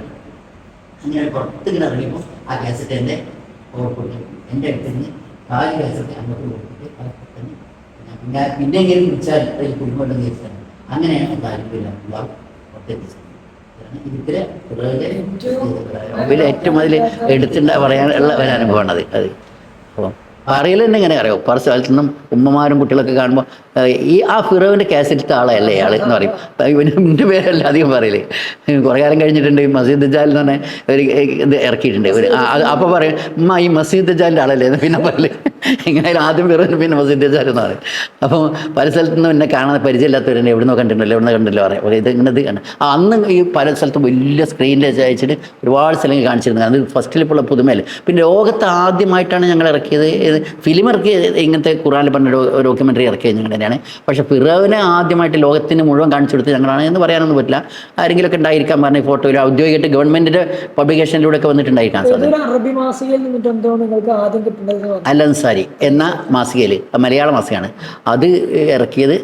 ഇവരാണ് അൽ അൻസാരി മാസിക, CN അഹമ്മദ് മൗലവിയുടെ ഒരു മാസിക. അതിൽ നിന്നാണ് എനിക്ക് ഫസ്റ്റ് കിട്ടുന്നത്. ഞാൻ സ്കൂൾ പഠിക്കുന്ന കാലത്ത് തന്നെ കണ്ടത്. Black and white photo. അത്ര അങ്ങനെ കിട്ടിയുള്ളൂ. അന്നൊക്കെ ബ്ലാക്ക് ആൻഡ് വൈറ്റേ ഉള്ളൂ ഫോട്ടോ ഒക്കെ. പിന്നെ അങ്ങനെയൊക്കെയാണ് ഫിറോവിൻ്റെ ഇത് കിട്ടിയത്. ഈജിപ്തിൽ നിന്ന് പിന്നെ പോകുന്നത് ഈജിപ്തിൽ നിന്ന് ജോർഡാനിലേക്കാണ്. അപ്പോൾ അതിനിടയ്ക്ക് പിന്നെ ഈജിപ്തിലെ അനുഭവങ്ങൾ കുറേ പിന്നെയും പറയാനുണ്ട്. ഇപ്പോൾ ആ ഫിറോവിൻ്റെ മാത്രമേ പറഞ്ഞിട്ടുള്ളൂ. അതിൽ പിന്നുള്ളത് ഞങ്ങളുടെ പിന്നീടുള്ള യാത്രയിലുള്ള ഗൈഡ് എന്നുള്ള യാത്രയിലുള്ള ഒരു അനുഭവമാണ് ഈജിപ്തിൽ. അതിൽ അലക്സാണ്ട്രിയ, ഈജിപ്തിലെ കൈറോയിൽ നിന്ന് ഒരു 200 കിലോമീറ്റർ ദൂരെ കിടക്കുന്ന മെഡിറ്ററേനിയൻ കടൽ തീരത്ത് കിടക്കുന്ന സിറ്റിയാണ് അലക്സാണ്ട്രിയ. അലക്സാണ്ട്രിയയിൽ ചെന്നിറങ്ങി ഞങ്ങളുടെ ടീമിനോട്, അന്ന് ഞാൻ ഈ ഗവേഷണയാത്ര അല്ല കേട്ടോ, പിന്നീട് ഇതൊക്കെ കണ്ടപ്പോൾ അതൊക്കെ കണ്ട് ഈ ഫിലിമൊക്കെ കണ്ടപ്പോൾ ആളുകൾക്കൊക്കെ ഇതൊക്കെ കാണണമെന്ന് തോന്നി. അങ്ങനെ ആളുകൾ ട്രാവൽസിൽ പൈസ കൊടുക്കും. അങ്ങനെ പല ഗൈഡുമാരുണ്ടാവും. ഞാനും എന്നെയും വിളിക്കാറുണ്ട്. അങ്ങനെ ഗൈഡായിട്ട് തന്നെ കമാൽ പാഷ ഒരുപാട് പ്രാവശ്യം പോയിട്ടുണ്ട്. പിന്നെ പാഷ പിന്നെ 2-3 വർഷം മുമ്പ് മരിച്ചുപോയി. പിന്നെ ഞാൻ തന്നെയാണ് പോകാറുള്ളത്. ഞങ്ങൾ ഒന്നിച്ചല്ല പിന്നീട്. അങ്ങനെ ഒരു യാത്രയിൽ ഗൈഡായിട്ട് ഞാൻ പോയ സമയത്താണ് അലക്സാണ്ട്രിയയിൽ അവിടെ ഒരു കൊടകിൽ നിന്നുള്ള ഫാമിലി, അവരോട് ഞാൻ പറഞ്ഞിട്ടുണ്ട്, നിങ്ങൾ അലക്സാണ്ട്രിയ ഭയങ്കര തട്ടിപ്പാണ് കേട്ടോ, നിങ്ങൾ ഒരിക്കലും ഇതിൽ നിങ്ങൾ പാസ്പോർട്ട് ഈജിപ്തിൽ പുറത്തെടുക്കേണ്ട ആവശ്യമില്ല. ഇസ്രായേലിലൊക്കെ ആണെങ്കിൽ ഏത് സമയത്തും ചോദിക്കും, പക്ഷേ ഈജിപ്തിൽ ചോദിക്കില്ല. അതുകൊണ്ട് നിങ്ങൾ എടുക്കേണ്ട, റൂമിൽ വെച്ചോളി, പൈസ അധികം എടുക്കേണ്ട, അത്യാവശ്യം വല്ലതും വാങ്ങണമെങ്കിൽ മാത്രം വാങ്ങിയാൽ മതി. എന്നിട്ടും അവർ പാസ്പോർട്ട് എടുത്ത് 5 ആളുണ്ടായിരുന്നു ആ ഫാമിലിയിൽ നിന്ന്. 5 ആളെ പാസ്പോർട്ട് എടുത്ത് ഒരു കവറിൽ ഒരു ബാഗിലിട്ടിട്ട് ആണ് പോകുന്നത്. എന്നിട്ട് അങ്ങനെ പോകുന്നതിനിടയ്ക്ക് അലക്സാണ്ട്രിയ കടത്തിയത്, മെഡിറ്ററേനിയൻ കടത്തിയെടുത്ത് ഒരു വയസ്സായ സ്ത്രീയാണ് വീണു. ഇതൊരു അഭിനയമാണ് ശരിക്കും, ഇവർക്കറിയില്ല, ആർക്കറിയില്ല.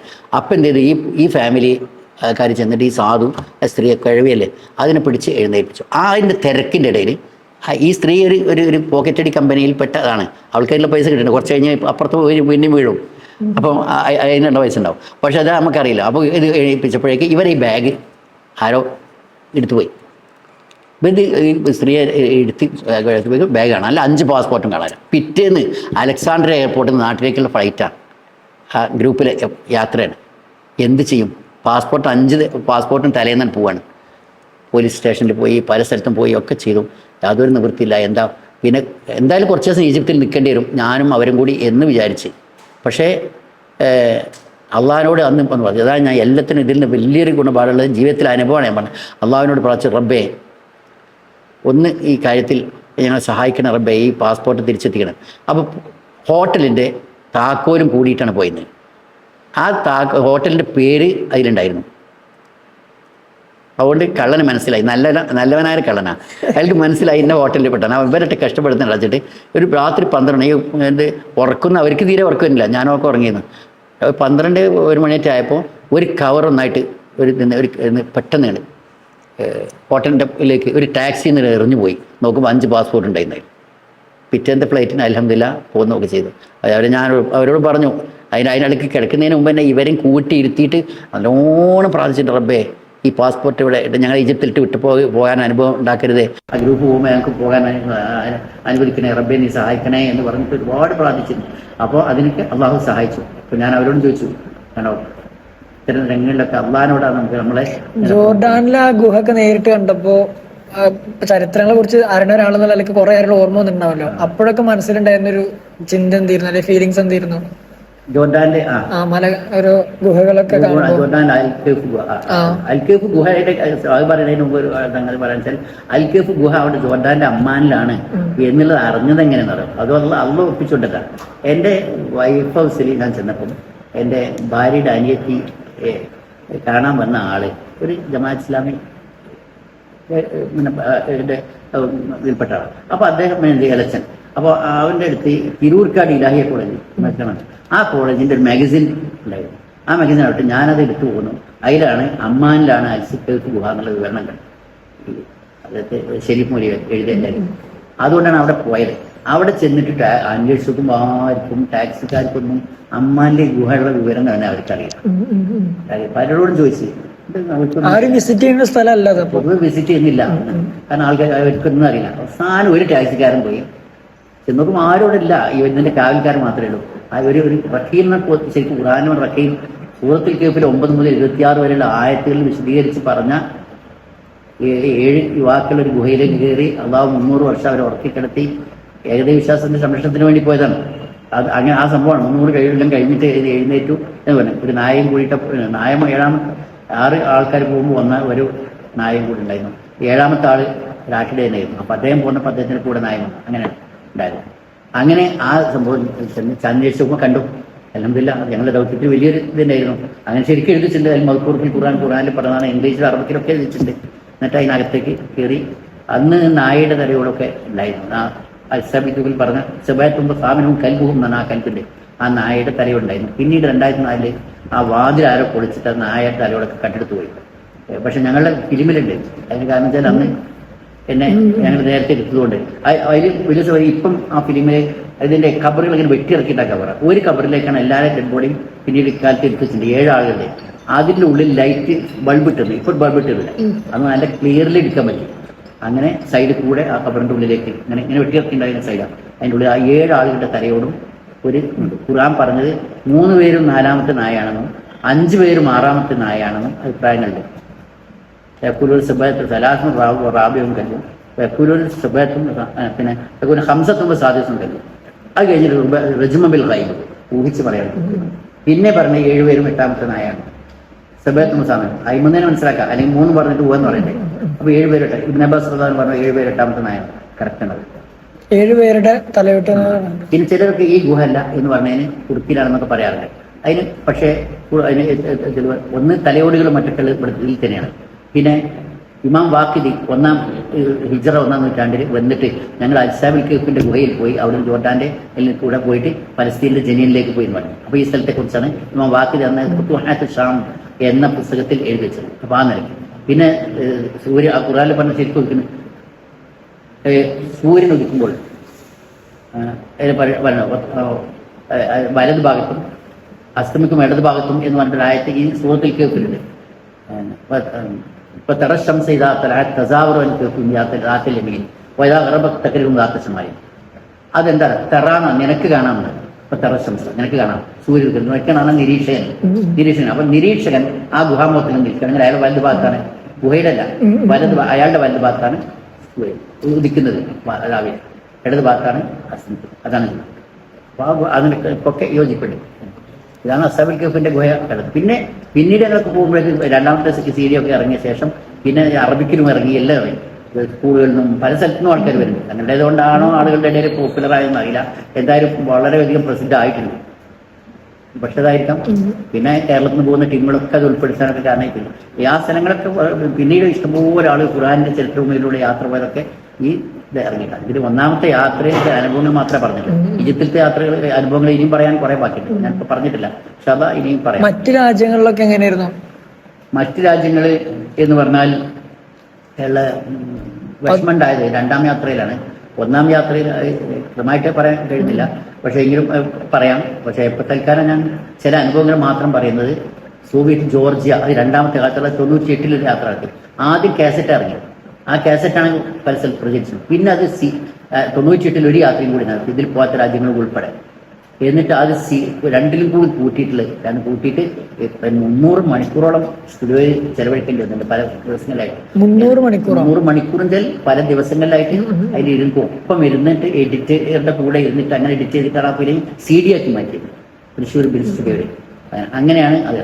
അപ്പോൾ അത് അതിൽ രണ്ടാമത്തെ യാത്രയിലാണ് ഈ ഇവിടേക്ക് പോയത്, സോവിയറ്റ് ജോർജിയയിൽ.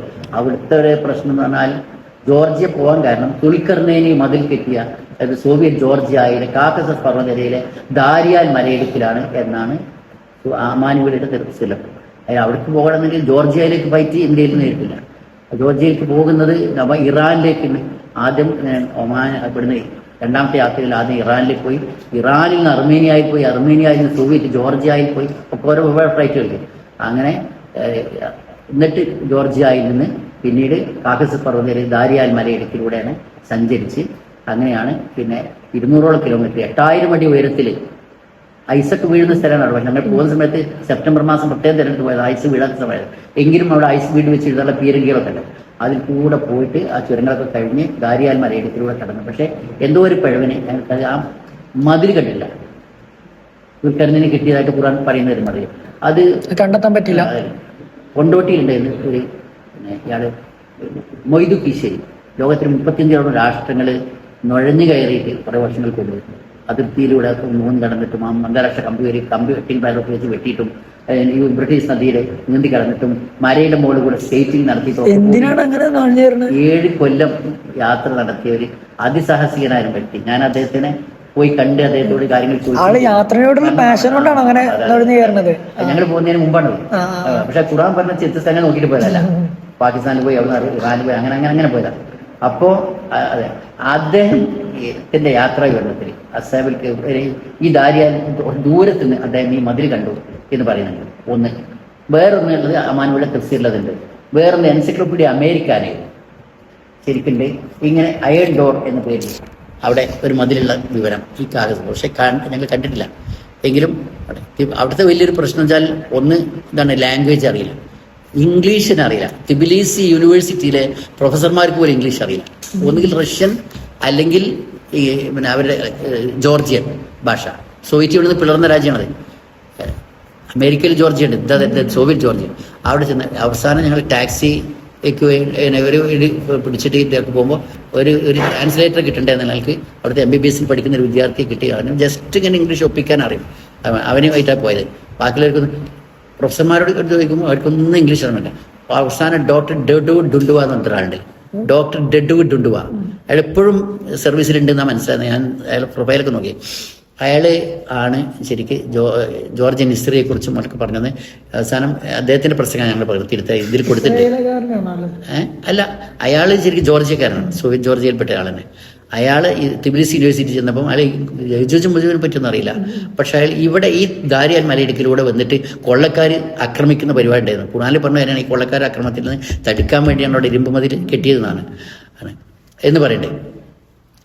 അപ്പോൾ അങ്ങനെ പിന്നെ നോക്കുമ്പോൾ ലാംഗ്വേജിൻ്റെ ഒരു പ്രശ്നം തന്നെ അവിടെയൊക്കെ. റൂം എടുത്തു, വലിയ രസമാണ്. റൂം എടുത്ത് നോക്കുമ്പോൾ 2500 ഇന്ത്യൻ രൂപയ്ക്ക് തുല്യമായ റൂം അന്നത്തെ കാലത്ത് തന്നെ. ഞങ്ങൾ വലിയ അത്ര ഞങ്ങൾ വിഷമമുണ്ട് സാമ്പത്തികം എങ്കിൽ പോലും ഞങ്ങൾ നോക്കുമ്പോൾ ഒരു ബക്കറ്റില്ല. ബക്കറ്റ് എന്ന് പറഞ്ഞ് നോക്കുമ്പോൾ മനസ്സിലാകുന്നില്ല. ബക്കറ്റിന് എഴുതി കാണിച്ചു, വായിക്കാൻ കഴിയുന്നില്ല. അവസാനം ബക്കറ്റിൻ്റെ ചിത്രം വരച്ചെടുത്തു. അങ്ങനെ ബക്കറ്റ് വന്നത്. ഇങ്ങനെയാണ് ആംഗ്യ ഭാഷയിലൂടെ ചിത്രഭാഷയിലൂടെ മാത്രം സംസാരിച്ച് ഓംലെറ്റ് വാങ്ങാൻ വേണ്ടി റെസ്റ്റോറൻറ്റിൽ, ആ ഹോട്ടലിൻ്റെ റെസ്റ്റോറൻറ്റിൽ പോയിരുന്നു. ഈ ഹോട്ടൽ എന്നുള്ള പ്രയോഗം ശരിക്ക് ഭക്ഷണം കഴിക്കുന്നതിനല്ല, ലോഡ്ജിങ്ങിനാണ് ഹോട്ടൽ എന്ന് പറയേണ്ടത് അന്താരാഷ്ട്ര ലെവലിൽ. നമ്മൾ അവിടെ ചെന്ന് റെസ്റ്റോറൻറ്റ് മൊത്തമായി റെസ്റ്റോറൻറ്റ് മറ്റേ ഫുന്തുക്ക റെസ്റ്റോറൻറ്റിൽ പോയിരുന്ന് അപ്പം എന്നപ്പം അവിടുന്ന് 3 ഓംലെറ്റ്സ് വന്ന് 3 മനസ്സിലാകുന്നില്ല, ഓംലെറ്റ് മനസ്സിലാകുന്നില്ല. അപ്പോൾ 3 നിലയിൽ ഇങ്ങനെ 3 വിരൽ കാണിച്ച്. അപ്പോൾ അവർക്ക് മനസ്സിലായി. പിന്നെ ഓംലെറ്റ് നിലയിൽ അടുക്കളയിൽ പോയിട്ട് ഞാൻ കോഴിമുട്ട ചൂണ്ടി കാണിച്ചിട്ട് ഇങ്ങനെ ആക്കി. അപ്പോൾ മനസ്സിലായി. ഇങ്ങനെയാണ് സംസാരിച്ചത്. 13 മണിക്കൂറോളം ജനങ്ങൾക്ക് ഇങ്ങോട്ട് സംസാരിക്കണമെന്നുണ്ട്, ഞങ്ങൾക്ക് അങ്ങോട്ടും സംസാരിക്കേണ്ടത്. പക്ഷെ അവർക്ക് ഞങ്ങളുടെ ഭാഷ അറിയില്ല, അങ്ങോട്ട് ഞങ്ങൾക്ക് ഇംഗ്ലീഷ്, പിന്നെ കുറച്ചൊക്കെ ഉറുദു, ബാക്കി പിന്നെ മലയാളം, ഇതൊക്കെയല്ലേ നമുക്ക് അറിയുള്ളൂ. അറബിക്ക് ഇതൊക്കെയല്ലേ അറിയുള്ളൂ, അറബിയിലൊക്കെ. ഇതൊന്നും അവർക്കറിയില്ല, ഭാഷയല്ല. അപ്പോൾ അവർ നിവൃത്തില്ല. അങ്ങനെ ഏതായിരുന്നാലും ആ രൂപത്തിലൊക്കെ ലാംഗ്വേജ് പ്രശ്നം നല്ലോണ്ടായിരുന്നു. പിന്നെ ഒരു ക്രിസ്ത്യൻ വീട്ടിലേക്ക് മാറേണ്ടത്, കാരണം ഭയങ്കര വാടക. അങ്ങനെ പിറ്റേ ദിവസം ഒരു ദിവസം ഇവിടെ ഹോട്ടലിൽ നിന്ന് ഒരു ക്രിസ്ത്യൻ വീട്ടിലേക്ക് മാറി. അവിടെ വീട്ടിനകത്ത് ഉള്ളിലത്തെ റൂമാണ് ഞങ്ങൾക്ക് തരുന്നത്. അവിടുത്തെ അവരെ അവസ്ഥ എന്ന് വെച്ചാൽ ഒന്നാമത് പരിചയമില്ലാത്ത ആൾക്കാർ വീട്ടിനകത്ത്. എന്നിട്ട് എന്താ അവരെ സ്ഥിതി എന്ന് പറയാം, വൈന കൊണ്ട് നിൽക്കുന്നത് ഭക്ഷണത്തിൻ്റെ കൂടെ. അവരെ ഫുഡ് കൊടുക്കുന്നുണ്ട്, കാരണം പൈസ കുറവുണ്ട് വീട്ടിൽ താമസിക്കാൻ. അപ്പോൾ അങ്ങനെ വൈൻ കഴിക്കില്ല, ഇത് കഴിക്കാൻ പാടില്ല, ലഹരിയാണ്. ഇതൊക്കെ ഇംഗ്ലീഷ് ജസ്റ്റ് ഇംഗ്ലീഷ് പറഞ്ഞു കൊടുത്തു. അതൊക്കെ കുറച്ചൊക്കെ മനസ്സിലാകുന്നുണ്ട് അവർക്ക് ജോർജിയൻ തന്നെ അറിയുള്ളൂ. എന്നിട്ട് അവരൊരു വേറെ ഒരു സ്വഭാവം, ഇതൊക്കെ യൂറോപ്യൻ മറ്റേ കൾച്ചറാണല്ലോ. അവരുടെ മരുമകളെ ഞങ്ങളുടെ റൂമിൻ്റെ തൊട്ടടുത്ത് കൊണ്ട് താമസിപ്പിച്ചത്. ഹസ്ബൻഡ് മുകളുടെ റൂമിൽ പോയി, നായ ഉണ്ടായിരുന്നു, ആൾക്ക് മുകളിൽ പോയി. എന്നിട്ട് എന്താ ഒരു കർട്ടൻ മാത്രമേ അവൾ അതുണ്ടോ, ആ കർട്ടനും ഇട്ടിട്ടില്ല അവൾ. എന്തിനാ വെച്ചാൽ നിങ്ങൾക്ക് വേണമെങ്കിൽ എൻ്റെ അടുത്ത് വന്നോളി. ഇപ്പോൾ ഹസ്ബൻഡും ഒരു സൂചന നൽകിയാണ് വന്നോളിന്ന്. അങ്ങനത്തെ ഒക്കെ ചതിയുള്ള, പക്ഷെ അള്ളാഹുവിൻ്റെ അനുഗ്രഹത്തോട് ഞങ്ങൾ അതിലൊന്നും പെട്ടിട്ടില്ല. അങ്ങനത്തെ ഞാൻ രാത്രി മൂത്രമൊഴിക്കാൻ പോകുന്ന സമയത്ത് എൻ്റെ ഇവള് പറഞ്ഞേ, ചൈൽഡ് സ്ലെപ്റ്റ്, പ്രോബ്ലം നോ. എല്ലാ ഒരു കാര്യത്തിന് ഇംഗ്ലീഷ് അറിയില്ല, പക്ഷെ ഇതിനുള്ള ഇംഗ്ലീഷ് അറിയാം ചെയ്യാം. അതുകൊണ്ട് ക്ഷണിക്കുകയാണ് ശരിക്കും. അപ്പോൾ അങ്ങനത്തെ ഒക്കെ ഒരു വീടായിരുന്നു. അധികം ഞങ്ങളവിടെ നിന്നില്ല, 2 ദിവസം ഏറ്റവും അവിടെ നിൽക്കേണ്ടി വന്നു. അത് കഴിഞ്ഞ് ഞങ്ങൾ പോകുന്നു. ജോർജിയയിലാകെ 3 ദിവസം ഞങ്ങൾ നിന്നിട്ടുള്ളൂ. ഇതൊക്കെയാണ് സോവിയറ്റ് ജോർജിയയിലുള്ള അനുഭവങ്ങളിൽ ഉള്ള പ്രധാനപ്പെട്ട കാര്യങ്ങൾ. പിന്നെ അവിടുന്ന് ഞങ്ങൾ വേറെ രാജ്യങ്ങളിലേക്ക് ആണ്, ജോർജിയയിൽ നിന്ന് പിന്നെ അർമേനിയയിലേക്ക്. ജോർജിയയിൽ നിന്ന് അർമേനിയക്ക് പോകുന്നതിലാണ് ഏറ്റവും പറയുന്നത്. ഞാൻ ഒരുപാട് വിമാനയാത്ര നടത്തിയിട്ടുണ്ടെങ്കിലും അതുപോലെ പേടിപ്പിക്കുന്ന ഒരു വിമാനയാത്ര അവിടെ ഉണ്ടായില്ല. എന്താന്ന് നോക്കുമ്പോൾ പ്ലെയിനിൽ എൻ്റെ ലഗേജൊക്കെ ഇടുമ്പോൾ ഇതിൻ്റെ ആൾക്കാർ കയറിയിട്ടുമ്പോൾ അറ്റം വാലിൻ്റെ ഭാഗങ്ങൾ താഴ്ന്നോന്ന് വെച്ചിട്ട് ഒരു വലിയ വടിയോടെ കുത്തിച്ചിരിക്കണം പ്ലെയിന്. എൻ്റെ ഇത് പറക്കുന്ന അവിടെ അങ്ങനെ ഇതാക്കിച്ചിടാം. അത് മാത്രമല്ല ഇത് സീറ്റ് ബെൽറ്റ് ക്ലിക്ക് ചെയ്യാൻ നോക്കുമ്പോൾ അവർക്ക് പൊളിഞ്ഞ് എഴുന്നേൽക്കാം. അത് ചോദിച്ചു നോക്കുമ്പോൾ എയർ ഹോസ്റ്റസിന് ലാംഗ്വേജ് അറിയില്ല. ഇങ്ങനെയാണ് കയറിടിച്ച് കെട്ടുമ്പോൾ കെട്ടാൻ പറഞ്ഞു.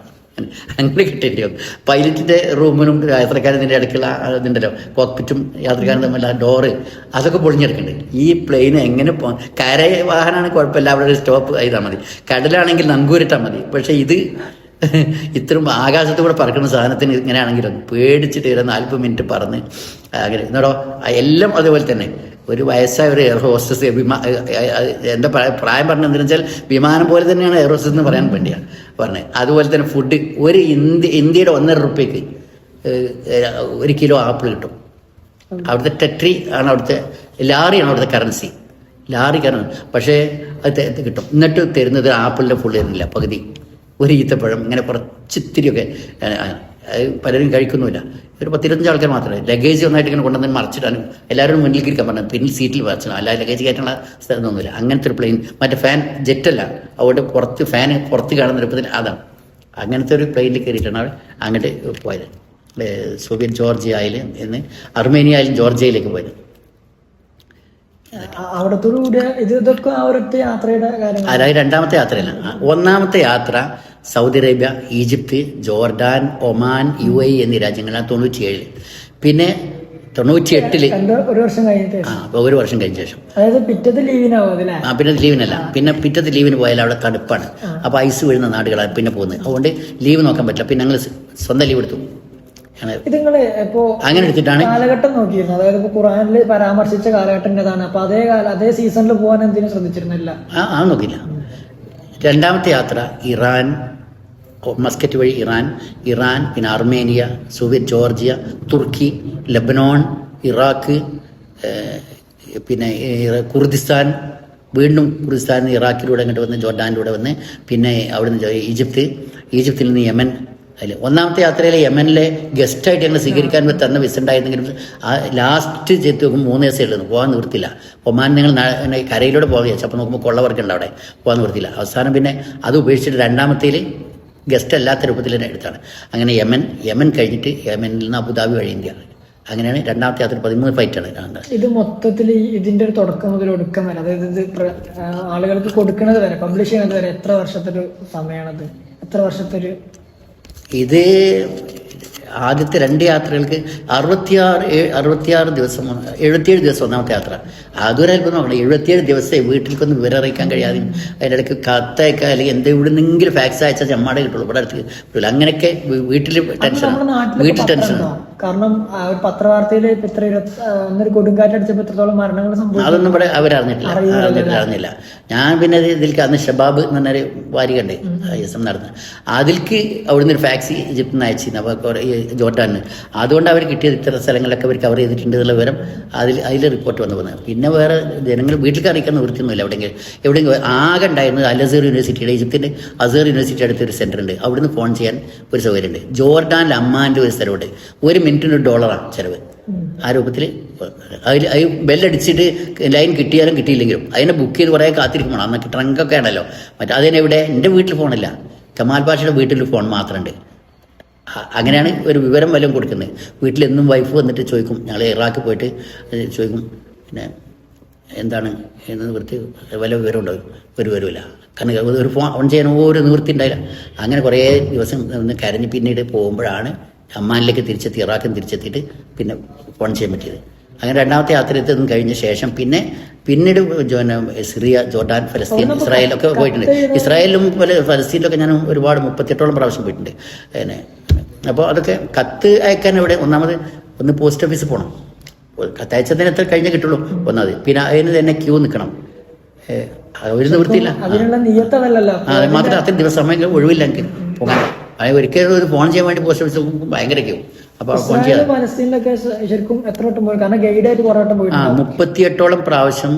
ഈ തൊട്ട് മുമ്പ് ഈ 2023 ഒക്ടോബർ 7 യുദ്ധം തുടങ്ങുന്നത് ഈ ഫലസ്തീൻ ഇസ്രായേൽ. അതിൻ്റെ 4 ദിവസം മുമ്പ് വരെ, അതായത് ഇവിടെ ചെന്നിറങ്ങിയിട്ട് ഒക്ടോബർ 4 എത്തി തിരിച്ചെത്തി.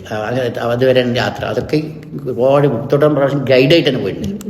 ഞാനൊരു അനുഭവം അങ്ങനെ കേട്ടിട്ടുണ്ട്, സജ്ജ സാർ പറഞ്ഞാട്ടോ. ഒരു വട്ടങ്ങൾ ഇങ്ങനെ പള്ളിയിൽ നിന്ന് നിസ്കരിച്ചിട്ട് ഇറങ്ങുമ്പോൾ ഒരു ഇസ്രായേൽ കുട്ടി വന്നിട്ട് ഒരു സാധനം വിൽക്കാൻ വേണ്ടി തന്നിട്ട്, അവർക്ക് ഭക്ഷണത്തിനുള്ള പൈസക്കാണ് വിൽക്കാൻ വേണ്ടി തന്നപ്പോൾ അവിടുത്തെ ഒരു പട്ടാളക്കാരൻ പോലീസ് എന്തോ പിടിച്ചപ്പോൾ കുട്ടി കൈ ചൂണ്ടി സംസാരിച്ചു. അത്രത്തോളം അത് യാത്രയിൽ എൻ്റെ മകൻ സജാദ് ബിൻ അബ്ദുറസാഖ് നിങ്ങൾ ഫേസ്ബുക്കിൽ കാണാം. സജാദ് ഇപ്പോൾ ബഹ്റൈനിലാണ്. സജാദ് തന്നിരുന്നു, എന്നെ കൊണ്ടുപോയിരുന്നു ഒരിക്കൽ മോളെ കൊണ്ടുവരുന്നു. അങ്ങനെ സജാദ് അന്നാണ് ശരിക്കും ഇവിടുന്ന് സംസാരിച്ചപ്പം ഹെബ്രോൺ എന്നാണെന്ന് തോന്നുന്നുണ്ട്. ഹെബ്രോൺ എന്ന് പറഞ്ഞാൽ ഇബ്രാഹിം നബിയുടെ താമസിച്ച സ്ഥലം. ഇബ്രാഹിം 100ഓളം കൊല്ലം ഹെബ്രോണിൽ താമസിച്ചിട്ടുണ്ട്. അവിടുന്ന് കുട്ടികൾ വന്നിട്ട് എന്ത് സാധനങ്ങൾ ചെറിയ ഫലസ്തീൻ്റെ പെട്ട സ്ഥലമാണ്. ഇതിൻ്റെ കൊണ്ടുവന്നുണ്ട്. അതിന് അവർ ചോദിക്കുന്ന $2, പക്ഷെ എന്നാലും അവർക്ക് സഹായം ആൾക്കാർ വാങ്ങുന്നുണ്ട്. പക്ഷെ ഇസ്രായേൽ പോലീസ് തടയാണ് അവരെ. ഇങ്ങനെ ചോദ്യം ചെയ്യണത്. യന്ത്രത്തോക്ക്, വെടിയുണ്ട നിറച്ച തോക്ക് ഇസ്രായേൽ പോലീസിന് ഇങ്ങനെ ചെറിയ കുട്ടികളിങ്ങനെ ചോദ്യം. എന്തൊരു ധീരതയാണ് അവരെ. ഭയങ്കര ആർജം. മാത്രമല്ല അറബിക്ക്, ഇംഗ്ലീഷൊക്കെ ഫ്ലുവൻ്റ് ആയിട്ട് ഈ യുദ്ധത്തിൽ പാട്ടിന് കിടന്നിട്ട് അവർ കോലം കെട്ടാൻ ശരി എന്തൊരു ഭംഗിയുള്ള കുട്ടികളായിരുന്നു അറിയാം. നല്ല അത് ഹെബ്രോൺ എന്നാണ് സംഭവിച്ചത്. അതാണ് സജാദ പറഞ്ഞത്. സജാദ് ഒരു എൻ്റെ കൂടെ വന്ന സമയത്ത് തന്നെയാണ് ഇവരോട് ശരിക്കും വേദങ്ങളും ക്രിസ്ത്യൻസിൻ്റെയും ഇതൊക്കെ വേദങ്ങളൊക്കെ പഠിക്കാറ്. അങ്ങനെ ബൈബിള് വായിച്ചിരുന്നു. അതിലുണ്ട് മുഹമ്മദ് നബിയുടെ പേര് ബൈബിളുണ്ട് എന്നുള്ള പരാമർശം ഉണ്ട്. അത് ഇവരോട് പറഞ്ഞു. പിന്നെ മുഹമ്മദ് നബിയുടെ പേര് main property which mentioned in your Bible no എന്നാണ്. അപ്പോൾ എടുത്ത് കാണിച്ചു കൊടുത്തു. അപ്പം എന്ത് ചെയ്തു, where is it take the Bible എന്ന് പറഞ്ഞു. അവിടെ ഉണ്ട് വെയിലിംഗ് വാളിൻ്റെ അടുത്ത്. വെയിലിംഗ് പറഞ്ഞാൽ നമ്മൾക്ക് ഹെറമുള്ള പോലെ ലോകത്തിലെ ഏറ്റവും പുണ്യകരമായി അവർ കരുതുന്ന ജൂതന്മാരുടെ വിലാപമതിൽ എന്ന് മസ്ജിദ് അക്സയുടെ പുറംഭാഗം. അതിൽ നിന്ന് എടുത്ത് നോക്കിയപ്പം പേജ് പറഞ്ഞു കൊടുത്തു. സജാദ് പറഞ്ഞു കൊടുത്തപ്പോൾ കറക്റ്റ് എത്തിയപ്പോൾ വായിച്ചു നോക്കുമ്പോൾ മുഹമ്മദ് ഇക്കി മമ്മി തക്കി മുഹമ്മദ് എന്നുള്ള വാക്കുണ്ട്. അപ്പോൾ അവർ it is not Muhammad, it is Mahamad, it is another word. ചിരിച്ച് വായിച്ചിട്ട് വേറെ എല്ലാം നിഷേധിച്ചു. പിന്നെ അവിടെ നിന്ന് ബാധിക്കാനും കഴിയില്ല. കാരണം ഒന്നാമത് ജൂതന്മാരുടെ അവിടുത്തെ പിന്നെ ഞാൻ ചോദിച്ചു ജൂതന്മാരുടെ അതിലത്തെ ഒരു വക്താവ് അവിടെ ചെറിയൊരു ഒരു പപ്പടത്തോ യാതൊരു തൊപ്പിണ്ട് അവർക്ക് അവിടെ. അതൊക്കെ ഇട്ടിട്ടേ വേണം അതിൻ്റെ അടുത്തേക്ക് പോകണമെങ്കിൽ. പക്ഷെ അതിൻ്റെ ആളോട് ചോദിച്ചു, നിങ്ങൾ ആരാണ് ഈ വിലാപമതിലിൻ്റെ അടുത്ത് വന്നിട്ട് ഇങ്ങനെ ആരാധിക്കേണ്ടവർ, ആരെ ആരാധിക്കുന്നത് വെച്ചപ്പോൾ പറഞ്ഞു ഇംഗ്ലീഷ്. അവരുടെ ഭാഷ ഇബ്രു ആണെങ്കിലും ഇംഗ്ലീഷ് ചോദിച്ചാൽ മനസ്സിലാവും. അപ്പം ആരാധിക്കണം വെച്ചാൽ പറഞ്ഞു ഞങ്ങൾ പിന്നെ ദൈവത്തിന് ടു ഗോഡ് എന്ന്. വിച്ച് ഗോഡ് എന്ന് വെച്ചു. The God who created you and me. നിങ്ങളെ എന്നെ സൃഷ്ടിച്ച അതേ ദൈവത്തോട്. അപ്പോൾ പിന്നെ അപ്പോൾ ത്രൂ എ മീഡിയേറ്റർ എന്ന് വെച്ചു, ആരെങ്കിലും മധ്യവർത്തികൾ. No without any mediator. ഒരു തരത്തിലുള്ള മീഡിയേറ്ററും ഇല്ല, ഒരു സ്റ്റാച്ചു ഇല്ല, ഒരു പ്രതിമയില്ല, ഒരു ദൈവപുത്രൻ ഇല്ല, പിന്നെ ഒന്നുമില്ല. ഡയറക്റ്റ് ടു ഗോഡ് ദൈവത്തിന്. അപ്പോൾ ആ വാദം അനുസരിച്ച് നോക്കുമ്പോൾ ശരിക്കും ദൈവത്തോട് അവർ ഡയറക്റ്റാണ് പ്രാർത്ഥിക്കുന്നത്.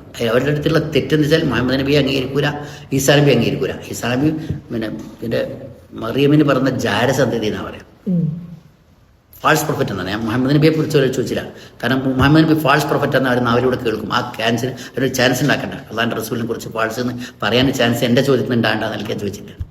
അപ്പോൾ അവിടെ അത് ഒക്കെ അതല്ലാതെ അവരിപ്പോ ആ കുട്ടികളുടെ ധീരതയെ കുറിച്ചിട്ട് നിങ്ങൾ പറഞ്ഞല്ലോ, അങ്ങനത്തെ എന്തെങ്കിലും അനുഭവങ്ങൾ ഉണ്ടായിട്ടുണ്ടോ? ഫലസ്തീനിലെ കുട്ടികളുടെ ധീരത പലപ്പോഴും ഞങ്ങൾ പിന്നെ എല്ലാ സമയത്തും ഇസ്രായേലി പോലീസ് കുട്ടികളോട് ഏറ്റുമുട്ടലോ മറ്റൊന്നുമില്ല. ഇസ്രായേൽ പോലീസ് അവിടെയൊക്കെ ഉണ്ടാവും. എബ്രോണിലൊക്കെ ഏറ്റവും കൂടുതൽ വൈകുന്നേരം ആയി കഴിഞ്ഞാൽ ഇപ്പുറത്ത് പിന്നെ ഫലസ്തീൻ്റെ പോലീസ് ഉണ്ടാവും. അത് ഫലസ്തീൻ മിലിറ്ററി ഇല്ലാന്നേരും, പോലീസ് ഉണ്ട്, ഇസ്രായേൽ പോലീസ് ഉണ്ടാവും.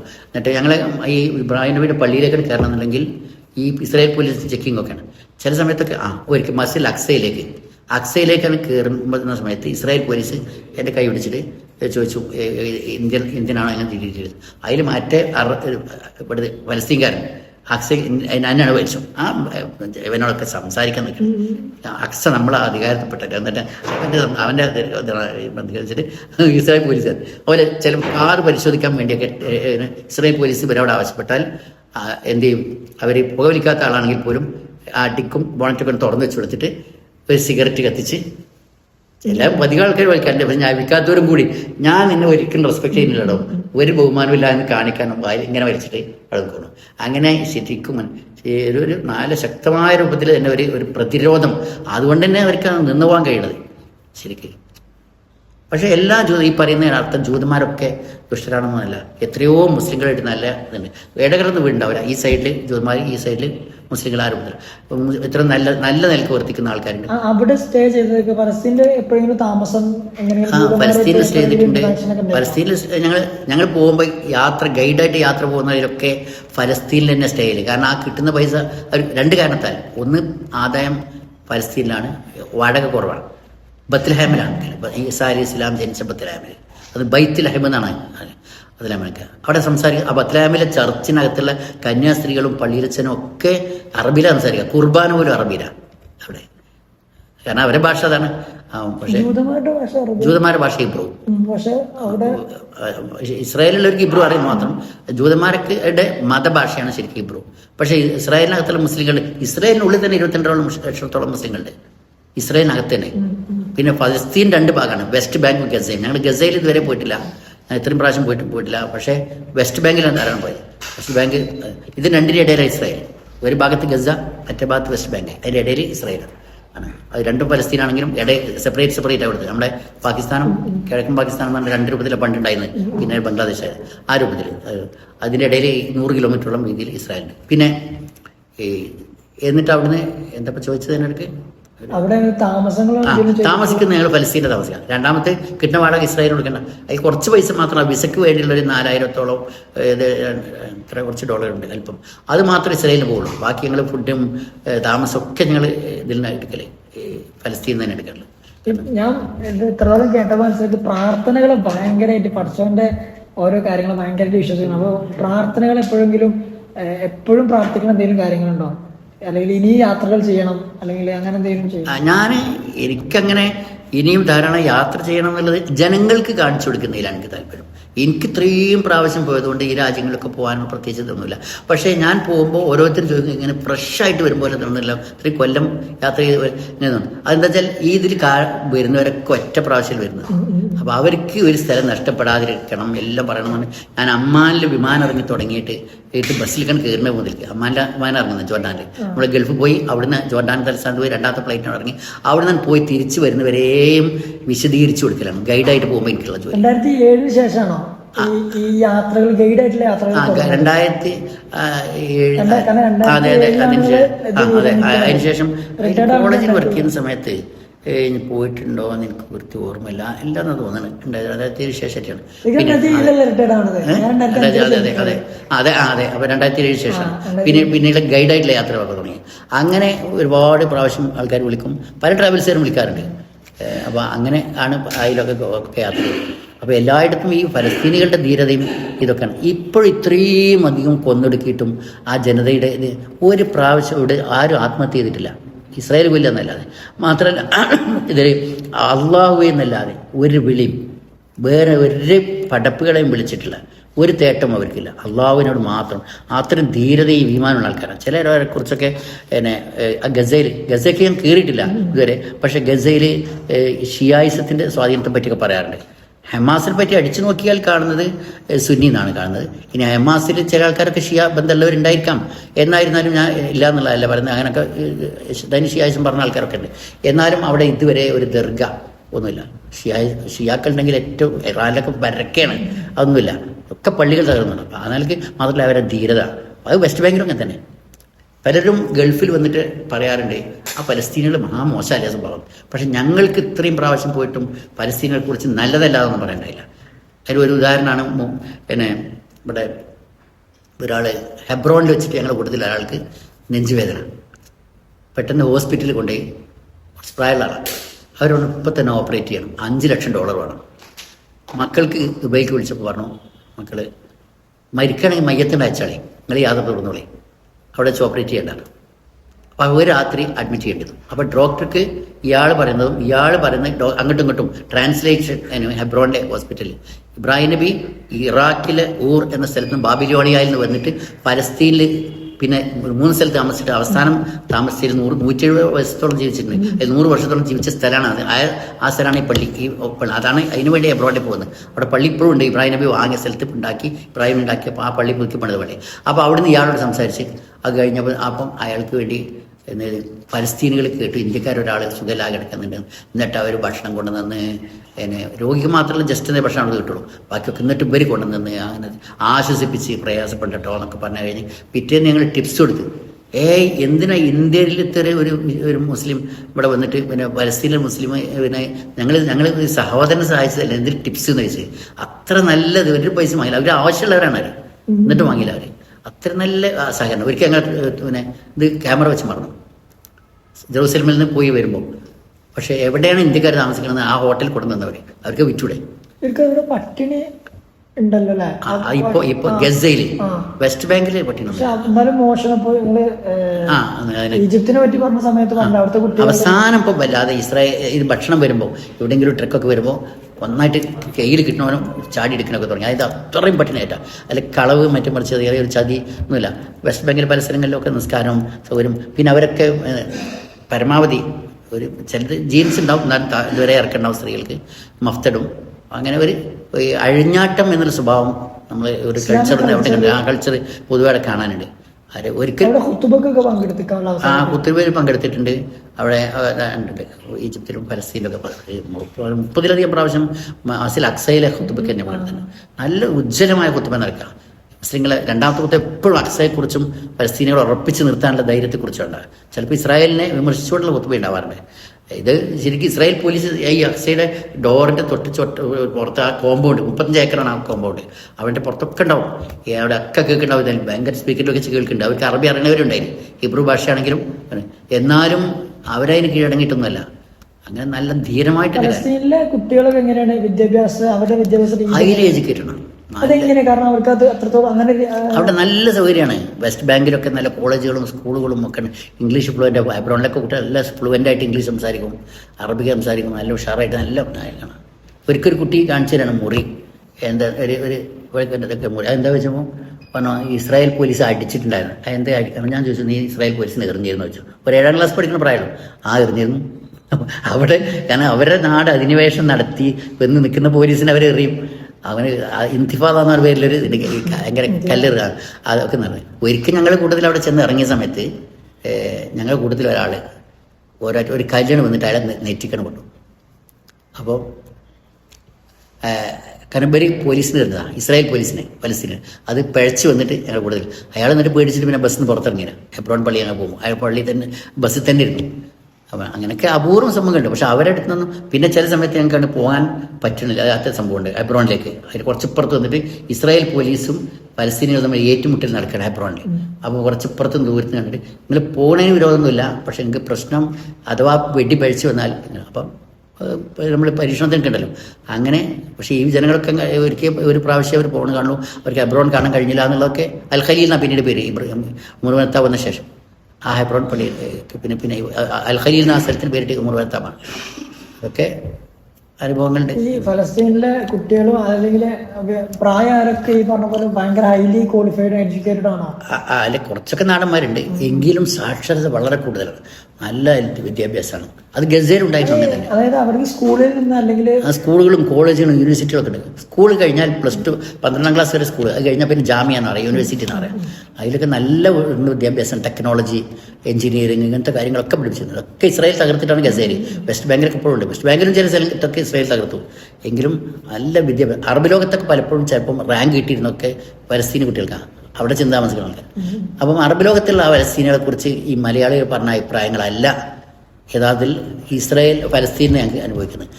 ഫലസ്തീനികളെ 3 ഇതാണ്. ഒന്ന് ഗസയിലെ ഫലസ്തീനികൾ, അതാണ് ഇപ്പോൾ 22 ലക്ഷം. പിന്നെ വെസ്റ്റ് ബാങ്കിലെ ഫലസ്തീനികൾ, അവർ ഇത്രയൊന്നുമില്ല എങ്കിലും വെസ്റ്റ് ബാങ്ക് ഫലസ്തീൻ്റെ മറ്റേ ഭാഗത്ത് ധാരാളം ഫലസ്തീനുണ്ട്, കുറച്ച് മാത്രമേ ക്രിസ്ത്യൻസ് ഉള്ളൂ. ബത്ലഹേമിൽ പോലും അങ്ങനെ തന്നെയാണ്. ബത്ലഹേം ഇസ്ലാമിൽ ജനിച്ച് ബത്ലഹേമെന്നാണ് അവിടെ. പക്ഷേ പിന്നുള്ളത് ഇസ്രായേലിനകത്താണ് 22 ലക്ഷത്തിലധികം മുസ്ലിങ്ങൾ, 75 ലക്ഷത്തോളം ജൂതന്മാരുണ്ട് അവിടെ. ഏകദേശം 1,10 ലക്ഷം ആൾക്കാരേ ഉള്ളൂ ഇസ്രായേലിൽ. അതിൽ തന്നെ ഒരു ഭാഗം നാഗേവ് മരുഭൂമിയാണ്. ഈ കേരളത്തിൻ്റെ 2 ഭാഗമാണ് ഇസ്രായേൽ എന്ന് പറഞ്ഞത്. ഞങ്ങൾക്ക് ഇസ്രായേൽ പോലീസിൻ്റെ അടുക്കൽ നിന്ന് ഞങ്ങൾക്ക് പ്രശ്നങ്ങളൊന്നുമില്ല. കാരണം വെച്ചാൽ ഇസ്രായേൽ പോലീസ് ഞങ്ങളോട്, ടൂറിസ്റ്റുകളോട് കർക്കശമായും, അവർക്ക് ടൂറിസം വളർത്തണം അവർക്ക്. അതുകൊണ്ട് വിദേശികളോട് പെരുമാറുമ്പോൾ 2 കാരണത്താൽ. ഒന്ന്, നരസിംഹറാവുവിൻ്റെ കാലം മുതൽക്ക് തന്നെ ഇന്ത്യയും ഇസ്രായേലും തമ്മിൽ നയതന്ത്ര ബന്ധമുണ്ട്. അതുകൊണ്ടാണ് ഞങ്ങൾക്ക് പോകാൻ പറ്റണേ. അങ്ങനെ ഇല്ലാത്തൊരു രാഷ്ട്രത്തിൽ നിന്ന് സൗദിയിൽ നിന്ന് ഒരാളെ പോയിട്ടുണ്ടെങ്കിൽ അവിടെ കയറ്റൂല. പാസ്പോർട്ട് ആദ്യം നോക്കിയിട്ടേ കയറ്റുള്ളൂ. ഈ ജോർഡാൻ നദി 4 249 പറഞ്ഞ ആയത്തിൽ പറഞ്ഞൊരു നദിയുണ്ട്. ഇപ്പോൾ ഇത് ഒഴുക്ക് ചാലായിട്ടുണ്ട്. അതിൻ്റെ മുകളിൽ കൂടെ ഇന്നത്തെ മുത്തിലേക്കും പിന്നെ നഹരി എന്ന് പറയും ആ നദി. അതിൽ കിങ് ഹുസൈൻ ബ്രിഡ്ജ്, ആ പാലം കഴിഞ്ഞാൽ പിന്നെ ഇതാണ് ഒരു ഇസ്രായേലിലേക്ക് കയറുന്ന ചെക്ക് പോരാ. അവിടെ ഫലസ്തീനാണെങ്കിലും ആ ഫലസ്തീനിൽ ചെക്ക് ചെയ്യേണ്ടത് ഇസ്രായേലാണ്. അവർ പാസ്പോർട്ട് നോക്കും. ഇന്ത്യ എന്ന് കണ്ടാൽ അവർ അങ്ങനെ കരയിൽ ഉള്ള പ്രൊസീജിയർ കഴിഞ്ഞിട്ട് ഇസ്രായേലിലേക്ക് കയറാം. ദുരനുഭവങ്ങളൊന്നും ഞങ്ങൾക്ക് ഉണ്ടായിട്ടില്ല. നിങ്ങളുടെ ഞാൻ മനസ്സിലാക്കിയെടുത്തോളം ചരിത്രവും ശാസ്ത്രീയപരമായിട്ടുള്ള കാര്യങ്ങളാണ് നിങ്ങളുടെ ഏറ്റവും കൂടുതൽ താല്പര്യമുള്ള മേഖലകൾ. അത് എന്തുകൊണ്ടാണ്? അതായത് ആദ്യം ചരിത്രങ്ങളോട് താല്പര്യം ഉണ്ടായിട്ട് ഖുറാൻ വായിച്ചു വന്നതാണോ, അതോ ഖുറാനിലൂടെ ഇതിലേക്കൊക്കെ വൈഡായിട്ടുള്ള ചിന്ത പോയതാണോ? ചരിത്രത്തിലേക്കുള്ള അധ്യാപനം നടത്തുന്നത് അറബി ഭാഷയിലാണ്, ഭാഷാധ്യാപകനാണ്. അപ്പോൾ ഇതെങ്ങനെയാണ്? അതെ, ഞാൻ സ്കൂളിൽ പഠിപ്പിച്ചിരുന്നത് 10 കൊല്ലം സ്കൂളിൽ പഠിപ്പിച്ചിരുന്നു, PSM കോളേജിൽ പഠിപ്പിച്ചിരുന്നു. അതിനുശേഷം 18 കൊല്ലം പിന്നെ മറ്റ് കോളേജുകളിൽ ഇപ്പോൾ പ്രൈവറ്റ് കോളേജൊക്കെ പഠിപ്പിക്കണം. ഇപ്പോഴും പഠിപ്പിച്ചുകൊണ്ടിരിക്കുന്നുണ്ട്. പരപ്പനങ്ങാടി ഷായത്തുൽ ഇസ്ലാം അറബി കോളേജിൽ അധ്യാപനം ഒക്കെ അറബിക്കാണ്. പക്ഷേ ഇതിലെന്ന് വെച്ചാൽ എനിക്ക് ഹിസ്റ്ററിൻ്റെ ഒന്നും ഇസ്ലാമിക് ഹിസ്റ്ററിയുടെ താല്പര്യമാണ്. ഒന്ന് അത് ചരിത്രം പഠിക്കേണ്ടി വരുമല്ലോ അറബി പഠിപ്പിക്കുമ്പോഴും. പിന്നെ എന്ന് പറഞ്ഞാൽ ഈ പറഞ്ഞ ഈ ഡോക്ടറേറ്റിലെ ഒരു അധ്യായം 8 അധ്യായങ്ങളിലൊന്നാണ് ഒരു ചാപ്റ്റർ ഖുർആനിൽ പറഞ്ഞ ചരിത്രത്തിൻ്റെ അമാനുഷികതയാണ്. അപ്പോൾ അതിനുവേണ്ടി ഏതൊക്കെ രാജ്യങ്ങളിൽ എന്താണെന്ന് പഠിച്ചത്, അങ്ങനെയാണ് ഹിസ്റ്ററിയായിട്ട് ബന്ധപ്പെട്ട് പഠിച്ചത്. അതിലാണ് ഈ യാത്ര കിട്ടിയത് മാത്രം. പക്ഷേ ശാസ്ത്രീയമായ കാര്യത്തിൽ യാത്രയല്ല, അത് ഖുർആൻ വിജ്ഞാനകോശം എന്നാണ് ഈ പുസ്തകം. ഞാനിപ്പോൾ ലാസ്റ്റ് 11 പുസ്തകങ്ങൾ ഉണ്ട്, 10 ഇറങ്ങിക്കഴിഞ്ഞു. അതിലിപ്പോൾ ലാസ്റ്റത്തെ 10 10ാമത്തെ ഈ ബുക്ക്, അത് 416 പേജുണ്ട്. അതിൽ സയൻസ്, ഖുറാനിലെ സയൻസുകൾ മുഴുവൻ എൻ്റെ എല്ലാ ബ്രാഞ്ച് ഓഫ് സയൻസുകളും ഖുറാനിൽ പരാമർശിച്ച അതൊക്കെ എടുത്ത് പറയുന്നുണ്ട്. അങ്ങനെ സയൻസിൽ നല്ല താല്പര്യമുണ്ട്. അതിന് കാരണം എന്താ വെച്ചാൽ ഒരിക്കൽ ഖുറാൻ സയൻസിന് താല്പര്യം ഉണ്ടാകാൻ കാരണം അരീക്കോടാണ് ഞാൻ പഠിച്ചത്, സുല്ലമസ്ലാം അറബി കോളേജിൽ. അപ്പോൾ അന്നിങ്ങനെ അരീക്കോട് മേത്തലങ്ങാടി പള്ളി എന്ന് പറയും, അവിടെ മുജാഹിദ് പള്ളി. ആ പള്ളിയിൽ പോയി ജുമാ കഴിഞ്ഞിട്ട് കുറച്ച് കഴിഞ്ഞാൽ ഒരു ഖുറാൻ ക്ലാസ് നടക്കും. അത് അന്നത്തെ PSM കോളേജിലത്തെ പ്രിൻസിപ്പളാണ് പ്രൊഫസർ അഹമ്മദ് കുട്ടി സാഹിബ് ആദ്യത്തെ. അയാൾ അരീക്കോട്ടുകാരനാണ്. ഞാൻ ഈ PSM ചിന്തിക്കുന്ന പോലില്ല. അപ്പോൾ അയാൾ ഇങ്ങനെ ഖുറാൻ ക്ലാസ് എടുക്കുമ്പോൾ ഗാലക്സികൾ, സൗകര്യം ഇതൊക്കെ വെച്ചിട്ടാണ് പറയാം ആസ്ട്രോണമി. അന്ന് തുടങ്ങിയ താല്പര്യമാണ്. പിന്നെ നിരന്തരം പഠിച്ച് അങ്ങനെ ഇവിടെ ഏത് പുസ്തകങ്ങൾ വായിക്കും. ഞാൻ വർക്ക് ചെയ്യണ അൽമനാർ സ്കൂളിൽ നിങ്ങളെ ആ ചന്ദ്രദിനത്തിന് എന്നാണ് വിളിക്കുന്നത്. അപ്പൊ അന്ന് ഞാൻ ചിന്തിച്ചിരുന്നു അതിലേക്ക് എങ്ങനെയാണ് കണക്ട് ആവുക. ഞാൻ PSM കോളേജിന്റെ ഒരു ടെലിസ്കോപ്പ് ഉണ്ടായിരുന്നു. അത് അന്ന് അസ്ട്രോണമി ക്ലബ്ബ് ഞാൻ ഉണ്ടാക്കി വിടത്. ചന്ദ്രനിലെ ഒരു കല്ലൊരിക്കൽ ചെറിയൊരു കല്ല് കിട്ടിയത്, അതൊക്കെ പ്രദർശനത്തിന് വെച്ചിരുന്നതിന്. നീൽ ആംസ്ട്രോങ്ങിന് ഞാൻ ഖുർആന്റെ ചരിത്രഭൂമിയിലൂടെ വീഡിയോ ഫിലിം 12 ലാംഗ്വേജിൽ ഇറങ്ങിയിട്ടുണ്ട്. അറബി, Urdu, English, Tamil, Bengali, Assamese, Indonesian, Russian, Albanian, Spanish, Kannada എന്നീ ഭാഷയിൽ ഇറങ്ങിയിട്ടുണ്ട്. അതിൽ ഇംഗ്ലീഷ് CD നീൽ ആംസ്ട്രോങ്ങിന് ഈ മലപ്പുറത്ത് നാസ ഗഫൂർ സാർ എന്ന് പറഞ്ഞ ഒരു ബദൽ അദ്ദേഹം അഡ്രസ്സ് തന്നു. ഞാൻ പാണക്കാട് സ്കൂൾ അദ്ദേഹത്തിൻ്റെ അടുക്കൽ നിന്ന് അഡ്രസ്സ് വാങ്ങിയിട്ട് ആ പോസ്റ്റൽ അഡ്രസ്സിൽ നീൽ ആംസ്ട്രോങ്ങിനും ചന്ദ്രനിൽ കാർ ഓടിച്ച ജോൺ യങ്ങിനും പിന്നെ രണ്ടാമത് ചന്ദ്രനിൽ ഇറങ്ങിയ ആൽഡ്രിനും അവർക്കൊക്കെ അയച്ചിന്. അതിൽ ആംസ്ട്രോങ്ങിന് ഇത് കിട്ടി. ആംസ്ട്രോങ് ഡിയർ അബ്ദുറസാഖ് എന്ന് പറഞ്ഞ 2 ലെറ്റർ എനിക്ക് മറുപടി അയച്ചു. ആംസ്ട്രോങ്ങിൻ്റെ 2 കത്തുകൾ ആംസ്ട്രോങ്ങിൻ്റെ ലെറ്റർ പേരിലാണ്. അതിൻ്റെ ലാസ്റ്റിൽ ഒപ്പിട്ടത് ആംസ്ട്രോങ്ങിൻ്റെ സെക്രട്ടറി വിവിയൻ വൈറ്റ് ആണ് മാത്രം. ആംസ്ട്രോങ്ങിൻ്റെ ലെറ്റർ തന്നെ അപ്പോൾ ആംസ്ട്രോങ് നിങ്ങൾക്ക് നന്ദി പറയുന്നുണ്ട് എന്ന് പറഞ്ഞിട്ട് അതിൽ പ്രത്യേകത പറഞ്ഞിട്ട് മുസ്ലിമായിട്ടില്ല ഉണ്ട് എന്നുള്ളൊരു പ്രചരണം ഇന്ത്യയിലുണ്ടല്ലോ ആംസ്ട്രോങ്, അത് ശരിയല്ല നിങ്ങൾക്ക് അറിയാമല്ലോ എന്ന് പറഞ്ഞിട്ട്.